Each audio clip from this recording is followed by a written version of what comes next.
अस्मद्गुरुभ्यो नमः. अस्मत्परमगुरुभ्यो नमः.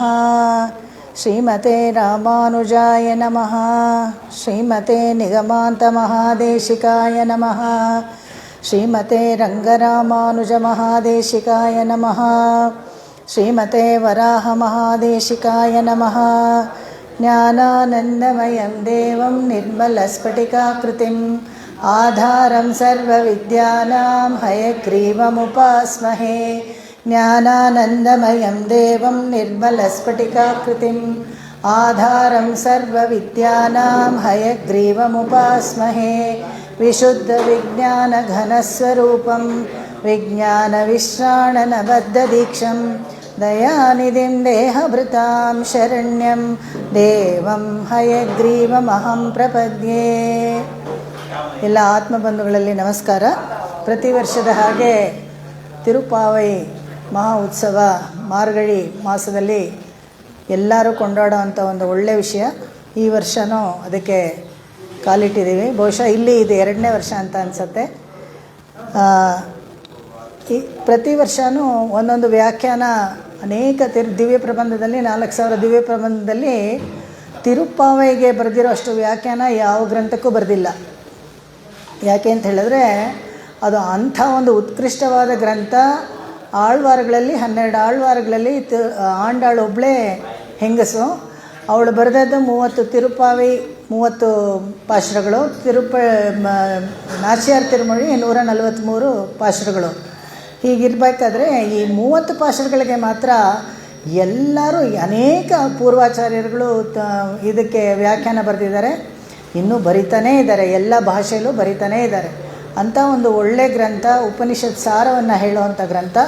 ಹಾಗಾಗಿ ಈಗ ಒಂದು 5-6 ವರ್ಷದಿಂದ ನಾನು ಈ ಕ್ಷೇತ್ರದಲ್ಲಿ ನಾನು ತುಂಬ ಸಣ್ಣವಳು, ಮಾಂಟೆಸರಿನೋ LKGನೋ ಆ ಥರನೇ ಇಟ್ಕೊಳ್ಬೇಕಾದ್ರೆ ತುಂಬ ಸಣ್ಣವಳು. ಆದ್ರೂ ಪ್ರತಿ ವರ್ಷವೂ ಬೇರೆ ಬೇರೆ ವ್ಯಾಖ್ಯಾನ ಆಧರಿಸಿ ಅದನ್ನು ಹೇಳೋಕ್ಕೆ ನನ್ನ ಕೈಲಾದಷ್ಟು ಪ್ರಯತ್ನವನ್ನು ಪಟ್ಟಿದ್ದೇನೆ. ಈ ಸಲ ಇತ್ತೀಚೆಗೆ ಅಂದರೆ ಒಂದು 2 ವರ್ಷದ ಹಿಂದೆ ಪ್ರೊಫೆಸರ್ ಡಾಕ್ಟರ್ ನಾರಾಯಣಾಚಾರ್ಯರು ಅನ್ನೋರು ಅಸ್ತಂಗತ ಆಗಿಬಿಟ್ರು. ಅವರು ಬರೆದಂಥ ಘಂಟಾನಾದ ಅನ್ನೋ ಒಂದು ಗ್ರಂಥವನ್ನು ಇಟ್ಕೊಂಡು ಅದರ ಆಧಾರದಿಂದ ಹೇಳೋಣ ಅಂತ ಒಂದು ಪ್ರಯತ್ನ, ಸಣ್ಣ ಪ್ರಯತ್ನ. ಅವರು ತುಂಬ ದೊಡ್ಡವರು, ಅವರೆಲ್ಲ ಬರೆದು ಕೊಟ್ಟಿದ್ದಾರೆ. ಹೇಳಬೇಕಾದ್ರೆ ಎಷ್ಟೆಷ್ಟು ಬಿಟ್ಟು ಹೋಗುತ್ತೆ. ಹಾಗಿದ್ರೂ ಅದರ ಮೇಲೆ ಬರೆಯೋಣ ಅಂತ ಅವರು 2 ವ್ಯಾಖ್ಯಾನವನ್ನು ಬರೆದಿದ್ದಾರೆ. ಒಂದು ಸುಬೋಧಿನಿ ಅನ್ನೋದು, ಇನ್ನೊಂದು ಈ ಘಂಟಾನಾದ ಅನ್ನೋದು. ಏನು ವಿಶೇಷ ಘಂಟಾನಾದ ಅಂತ ಹೇಳಿದ್ರೆ, ಘಂಟಾವತಾರ ವೇದಾಂತ ದೇಶಿಕರು ಘಂಟಾವತಾರ. ಅನಂತಸೂರಿ ತೋತಾರಂಬ ಅನ್ನೋರು ದಂಪತಿಗಳು ಕಾಂಚೀಪುರದಲ್ಲಿ ಇದ್ದರು. ವೇದಾಂತ ದೇಶಿಕರ ಕೆಲವರಿಗೆ ಇಲ್ಲಿ ಅವರ ಪರಿಚಯ ಇಲ್ಲದೆ ಇರ್ಬೋದು, ಸ್ವಲ್ಪನೇ ಹೇಳಿಬಿಟ್ಟು ಮುಂದಕ್ಕೆ ಹೋಗ್ತೀನಿ. ಶ್ರೀ ವೈಷ್ಣವ ಸಂಪ್ರದಾಯದಲ್ಲಿರೋರಿಗೆಲ್ಲ ವೇದಾಂತ ದೇಶಿಕರು ಚೆನ್ನಾಗೇ ಪರಿಚಯ. ಹಾಗೆ ಇಲ್ಲದೆ ಬೇರೆಯವರು ಸ್ವಲ್ಪ ಇದ್ದಾರೆ, ಇಲ್ಲಿ ನೋಡ್ತಾ ಇದ್ದೀನಿ, ಅವರಿಗೆ ಗೊತ್ತಾಗಲಿ ಅಂತ ಹೇಳ್ತಾ ಇದ್ದೀನಿ. ಹೇಗೆ ಅಂದರೆ ಅನೇಕ ಗ್ರಂಥಗಳನ್ನು ಶ್ರೀ ವೈಷ್ಣವ ಸಂಪ್ರದಾಯ ಬೆಳೆಸೋಕ್ಕೆ ಉಳಿಸೋಕ್ಕೆ ಬರೆದು ಕೊಟ್ಟಂಥ ಒಂದು ಮಹಾನ್ ವ್ಯಕ್ತಿ ವೇದಾಂತ ದೇಶಿಕರು. ಶ್ರೀ ವೈಷ್ಣವ ಸಂಪ್ರದಾಯಕ್ಕೇ ಒಂದು ಬೇಲಿ ಹಾಕಿ ಕಾಪಾಡಿದಂಥ ಉತ್ತಮ ಆಚಾರ್ಯ ಶ್ರೇಣಿಯಲ್ಲಿ ಬರುವಂಥವರು. ಅವರು ಗ್ರಂಥಗಳನ್ನು ಆಧರಿಸಿ ಈ ವ್ಯಾಖ್ಯಾನವನ್ನು ನಾರಾಯಣಾಚಾರ್ಯ ಅವರು ಬರೆದಿದ್ದಾರೆ. ಹಾಗಾಗಿ ಈ ಘಂಟಾನಾದ ಅಂತ ಹೇಳಿದ್ನಲ್ಲ, ಈ ಅನಂತಸೂರಿ ತೋತಾರಂಬ ಅವರಿಗೆ ಮಕ್ಕಳಿರಲಿಲ್ಲ. ಅವರು ತಿರುಪತಿಗೆ ಹೋಗಿ ಬೇಡ್ಕೊಳ್ತಾರೆ. ಬೇಡ್ಕೊಂಡಾಗ ಅವರಿಗೆ ಇಬ್ಬರಿಗೂ ದಂಪತಿಗಳಿಗೆ ಒಟ್ಟಿಗೆ ಒಂದೇ ಕನಸು ಬೀಳುತ್ತೆ. ಹೇಗೆ ಅಂದರೆ ಗರ್ಭಗುಡಿಯಲ್ಲಿ ಭಗವಂತ ಪ್ರತ್ಯಕ್ಷ ಆಗಿಬಿಟ್ಟು ಅನಂತಸೂರಿಗೆ ಅಲ್ಲಿದ್ದ ಗಂಟೆಯನ್ನು ಕೊಡ್ತಾರೆ. ಇದನ್ನು ನಿನ್ನ ಪತ್ನಿಗೆ ಕೊಡು, ಅದನ್ನು ನುಂಗಕ್ಕೆ ಹೇಳು, ನಿನಗೆ ಪುತ್ರೋತ್ಸವ ಆಗುತ್ತೆ ಅಂತ. ಅವ್ರಿಗೆ ಆಶ್ಚರ್ಯ ಆಗುತ್ತೆ, ಗಂಟೆನೇ ಎಲ್ಲಾದರೂ ನುಂಗಕ್ಕಾಗತ್ತಾ ಅಂತ. ಅದು ದೊಡ್ಡ ಗಂಟೆ, ಇದರಲ್ಲಿ ದೇವಸ್ಥಾನದಲ್ಲಿರೋವಂಥದ್ದು. ಆದರೂ ಭಗವಂತನೇ ಹೇಳ್ತಾ ಇದ್ದಾನಲ್ಲ ಅಂತ ತೊಗೊಳ್ತಾರೆ. ತೊಗೊಂಡು ಬಂದು ತೋತಾರಂಬಗೆ ಕೊಡ್ತಾರೆ. ತೋತಾರಂಬ ಅದನ್ನು ಸ್ವೀಕಾರ ಮಾಡಿ ತುಂಬ ಸಂತೋಷವಾಗಿ ಒಳ್ಳೆ ಬಾಳೆಹಣ್ಣು ನುಂಗದಂಗೆ ಸುಲಭವಾಗಿ ನುಂಗು ಬಿಡ್ತಾಳಂತೆ. ಆಶ್ಚರ್ಯ, ಎಚ್ಚರ ಮಾಡ್ಕೊಳ್ತಾರೆ. ಎಚ್ಚರ ಮಾಡ್ಕೊಂಡ್ರೆ ನನಗೊಂದು ಕನಸು ಬಿತ್ತು ಅಂತ ಅವ್ರ ಯಜಮಾನ್ರಿಗೆ ಹೇಳಕ್ಕೆ, ನನಗೂ ಒಂದು ಕನಸು ಬಿತ್ತು ತಾಳು ಹೇಳ್ತೀನಿ. ಏನೇನು ಅಂದರೆ ಇಬ್ಬರಿಗೂ ಒಂದೇ ಕನಸು ಬಿದ್ದಿದೆ. ಆಶ್ಚರ್ಯ, ಇಬ್ಬರಿಗೂ ಒಂದೇ ಥರ. ಅಯ್ಯೋ ನಮ್ಮಿಬ್ಬರಿಗೂ ಒಂದೇ ಬಿದ್ದಿದೆಯಲ್ಲ, ಖಂಡಿತವಾಗ್ಲೂ ದೇವರ ಅನುಗ್ರಹ ಮಾಡಿರ್ತಾರಲ್ವ ಅಂತ, ಖಂಡಿತವಾಗ್ಲೂ ಅಂತ ಆಶೀರ್ವಾದ ಮಾಡುವಾಗಲೇ ಭಗವಂತ ಹೇಳಿದ್ದ, ನೀನು ತುಂಬ ಸಾಮರ್ಥ್ಯಶಾಲಿಯಾಗಿ ಇರೋವಂಥ ಗ್ರಂಥಗಳನ್ನೆಲ್ಲ ಬರೆದು ಒಂದು ಪಂಥವನ್ನೇ ನೀನು ಸಂರಕ್ಷಣೆ ಮಾಡೋಷ್ಟು ದೊಡ್ಡ ವ್ಯಕ್ತಿ ಆಗ್ತೀಯ ಅಂತ ಆಶೀರ್ವಾದ ಮಾಡಿ ಶ್ರೀ ವೈಷ್ಣವ ಸಂಪ್ರದಾಯವನ್ನು ಬೆಳೆಸಿ ಉಳಿಸೋಕ್ಕೆ ಏನೇನು ಬೇಕೋ ಅದನ್ನೆಲ್ಲ ಗ್ರಂಥಗಳನ್ನು ಬರೆದಿಟ್ಟರು. ಅನೇಕ ಸ್ತೋತ್ರಗಳನ್ನು ಬರೆದ್ರು. ಆಮೇಲೆ ದೊಡ್ಡ ದೊಡ್ಡ ರಹಸ್ಯತ್ರಯ ಸಾರ, ರಹಸ್ಯ ರತ್ನಾವಳಿ, ಚುಳುಕ ಅಧಿಕರಣ ಸಾರಾವಳಿ ಆ ಥರ ಎಲ್ಲ ಬರೆದುಕೊಟ್ಟು ಹೇಗೆ ಶರಣಾಗತಿಯ ಮುಖ್ಯತ್ವವನ್ನು ಎಲ್ಲರಿಗೂ ತಿಳಿಸಿ, ಶರಣಾಗತಿ ಅನ್ನೋದು ಒಂದು ಆ ಕಲೆ ಇದೆಯಲ್ಲ, ಅದು ಒಂದು 64 ಕಲೆಗಳಲ್ಲಿ ಅದು ಒಂದು ಭಗವಂತನನ್ನು 32 ಒರೆಸ್ಕೊಳ್ಳೋಕ್ಕೆ, 32 ಈ ಇಹಲೋಕದಲ್ಲಿ ನಮ್ಮ ಸಂಸಾರವನ್ನು ಸುಲಭವಾಗಿ ಮಾಡೋಕ್ಕೆ ಜೀವನಕ್ಕೆ ಬೇಕಾಗುವಂಥದ್ದು 32. ಆ 32ರಲ್ಲಿ ಶರಣಾಗತಿ ಶಾಸ್ತ್ರನೂ ಒಂದು. ಆ ಶಾಸ್ತ್ರದ ಬಗ್ಗೆ ಎತ್ತಿ ಹೇಳ್ತಾರೆ. ಅನೇಕರಿಗೆ ಇದೆಲ್ಲ ಮರೆತು ಹೋಗ್ಬಿಟ್ಟಿದ್ದೀವಿ. ಅದು ಸಾಧಾರಣವಾಗಿ ಆಗೋದೇ ಹಾಗೆ. ಏಕೆಂದರೆ ಪೂರ್ವಾಚಾರ್ಯರು ಪೂರ್ವಿಕರ ಜೊತೆಗೆ ದೊಡ್ಡವ್ರ ಜೊತೆಗಿದ್ದರೆ ಈ ಸಂಪ್ರದಾಯಗಳು ಇವೆಲ್ಲ ಗೊತ್ತಿರುತ್ತೆ. ಅನೇಕ ಇದು ಮಾರ್ಪಾಟುಗಳಾಗ್ಬಿಟ್ಟು ಸಮಾಜದಲ್ಲಿ ಎಲ್ಲ ಬೇರೆ ಬೇರೆ ನ್ಯೂಕ್ಲಿಯರ್ ಫ್ಯಾಮಿಲೀಸ್ ಆ ಥರ ಎಲ್ಲ ಬಂದ್ಬಿಟ್ಟ ಮೇಲೆ ಮನೇಲಿ ಏನು ಸಂಪ್ರದಾಯ, ಹೇಗಿದ್ವಿ, ಯಾರು ನಮ್ಮ ಆಚಾರ್ಯರು, ಪೂರ್ವಾಚಾರ್ಯರು ಏನು, ನಾವೆಲ್ಲ ಯಾರು, ಎಲ್ಲಿಂದ ಬಂದ್ವಿ, ಎಲ್ಲಿಗೆ ಹೋಗಬೇಕು, ಒಂದೂ ಗೊತ್ತಿಲ್ಲದೆ ಶುಂಠರಾಗ್ಬಿಟ್ಟಿದ್ದೀವಿ. ಅದಕ್ಕಾಗಿ ಅವರು ಎಲ್ಲರಿಗೂ ಅರ್ಥ ಆಗೋ ಥರ ಎಲ್ಲವನ್ನು ಬರೆದುಕೊಟ್ರು. ಹಾಗೆ ರಹಸ್ಯತ್ರಯ ಸಾರ ಅನ್ನೋ ಮಹಾನ್ ಗ್ರಂಥ, 32 ಅಧಿಕಾರಗಳಿದೆ ಅದರಲ್ಲಂತೂ ಎಲ್ಲರೂ 4 ವರ್ಣದವರು ಅದನ್ನು ಗ್ರಹಿಸ್ಬೋದು, ಹಾಗೆ ಬರೆದುಕೊಟ್ಟಿದ್ದಾರೆ. ಯಾಕೆಂತ ಹೇಳಿದ್ರೆ ವೇದಗಳ ಅರ್ಥ ಎಲ್ಲನೂ ತ್ರೈವರ್ಣಿಕರಿಗೆ ಮಾತ್ರ ಅಂತ ಇದ್ದರೆ, ಹಾಗಾದರೆ ಸ್ತ್ರೀ ಶೂದ್ರಾದಿಗಳೆಲ್ಲ ಅವರೆಲ್ಲ ಏನು ಮಾಡಬೇಕು, ಅವರಿಗೆಲ್ಲ ಮೋಕ್ಷ ಇಲ್ವಾ ಅಂತ ಹೇಳಿದ್ರೆ ಖಂಡಿತ ಇದೆ. ಇದನ್ನೇ ಭಗವದ್ ರಾಮಾನುಜರು ಸಾರಿ ಹೇಳಿದ್ದು.